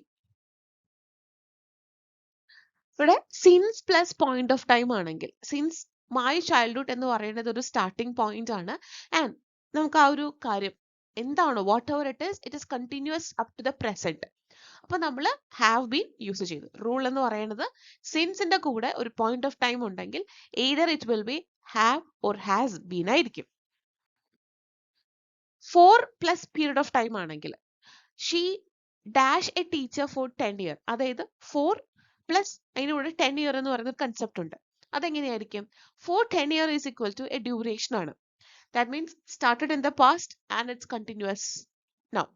So 4 plus period എന്ന് പറയുന്നതും ഹാവ് ഓർ ഹാസ് ബീൻ. നമ്മൾ അതിന്റെ ആ ഒരു സബ്ജക്റ്റിനനുസരിച്ച് നമുക്ക് അവിടെ ഷീ എന്ന് പറയുമ്പോൾ നമുക്ക് അവിടെ ഹാസ് ഓപ്റ്റ് ചെയ്യാം. Then yesterday is equal to simple past ആയിരിക്കും. He dashed the match yesterday. Simple ആണ്. എന്താണ്? watched. He watched. അതായത് yesterday എന്ന് പറയുന്നത് yesterday shows a completed past action. അതായത് yesterday, last year, last week എന്ന് പറഞ്ഞിട്ടുണ്ടെങ്കിൽ V2 ഫോം നമ്മൾ യൂസ് ചെയ്താൽ മതി. കാരണം അവിടെ ആക്ഷൻ ഓൾറെഡി കംപ്ലീറ്റഡ് ആയി. Every day is equal to simple present. She goes to college every day. അതായത് എവറി ഡേ, യൂഷ്വലി, ഓൾവേസ് അതൊരു ഹാബിറ്റ് അല്ലെങ്കിൽ റൊട്ടീൻ കാണിക്കാനാണെങ്കിൽ you can use simple present. Now is equal to present continuous. The children are playing in the playground now. That means action is happening at the moment. നമ്മൾ സംസാരിക്കുന്ന ഈ മൊമെന്റിൽ ആ action സംഭവിക്കുന്നുണ്ട്. Now, at present, currently ഒക്കെ ആണെങ്കിൽ ആം, is, R plus അതിന്റെ കൂടെ എന്ത് യൂസ് ചെയ്യാം? നിങ്ങൾക്ക് വെർബിന്റെ കൂടെ ING ഫോമും കൂടെ യൂസ് ചെയ്യാം. Tomorrow is equal to future. We will visit the museum tomorrow. Future action കാണിക്കണം. ടുമോറോ, നെക്സ്റ്റ് വീക്ക് ഒക്കെ ആണെങ്കിൽ വില്ലിന്റെ കൂടെ U can use V1. Already എന്ന് പറയുന്നുണ്ടെങ്കിൽ പാസ്റ്റ് പെർഫെക്റ്റ് ആയിരിക്കും. She dash Har homework already. She has completed. That means action finished recently. അതിന്റെ result ആണ് നമുക്ക് മാറ്റർ ചെയ്യുന്നത്. സോ ഓൾറെഡി, ജസ്റ്റ്, യെറ്റ് എന്നൊക്കെ ഉണ്ടെങ്കിൽ ഹാവ് അല്ലെങ്കിൽ ഹാസിന്റെ കൂടെ U can use V3 form of the verb. നമ്മൾ ആദ്യം പറഞ്ഞ ഒരു കേസ് തന്നെയാണ്. ഓപ്പോസിറ്റ്സ് നമ്മളൊരു ബൾക്കായിട്ട് പഠിച്ചു വെക്കുന്നത് പോലെ തന്നെ നമുക്ക് ഈ പറഞ്ഞതുപോലെ നമുക്ക് സിനോണിംസും നമുക്കൊരു സെറ്റ് ആയിട്ട് പഠിച്ചു വെക്കുമായിരിക്കും എളുപ്പം. കാരണം സിനോണിംസിന്റെ റിലേറ്റഡ് ക്വസ്റ്റ്യൻസ് എപ്പോഴും വരാറുണ്ട്. അപ്പൊ ഈ ഒരു ക്വസ്റ്റ്യൻ നോക്കി, among the following which is A synonym for B rated. അതായത് നമ്മൾ വഴക്ക് പറയുക, ക്രിട്ടിസൈസ് ചെയ്യുക, ആരോടെങ്കിലും ഒരുപാട് ഉറക്കെ സംസാരിക്കുക, ഒച്ചയെടുക്കുക, അതാണ് ഈ ഒരു വേർഡിന്റെ മീനിങ് വരുന്നത്. അപ്പൊ അതിനോട് സിമിലർ മീനിങ് ഉള്ളത് റിപ്രോച്ച്. അതായത് നമ്മൾ ഒരാളെ കുറ്റപ്പെടുത്തുക, അയാളുടെ നമ്മുടെ ഒരു ഇഷ്ടക്കേട് നമ്മൾ കാണിക്കുക, അവരുടെ ഫോൾട്ട്, മിസ്റ്റേക്സ് എല്ലാം പറയുന്നത്. നമ്മൾ ആദ്യം പറഞ്ഞതുപോലെ ഒരു bulk of words, good words, bad words, happy words, sad words, ഇങ്ങനെ അതിന്റെ ചങ്ക്സ് ആയിട്ടുള്ള വേർഡ്സിന്റെ മീനിങ്സും അല്ലെങ്കിൽ അതിനോട് റിലേറ്റഡ് ആയിട്ട് ഇപ്പോൾ ഗുഡ് ആയിട്ടുള്ള വേർഡ്സ് നമ്മൾ എപ്പോഴും ഗുഡ് എന്ന് പറയുന്നതിന് പകരം you can say benevolent, kind, generous, charitable.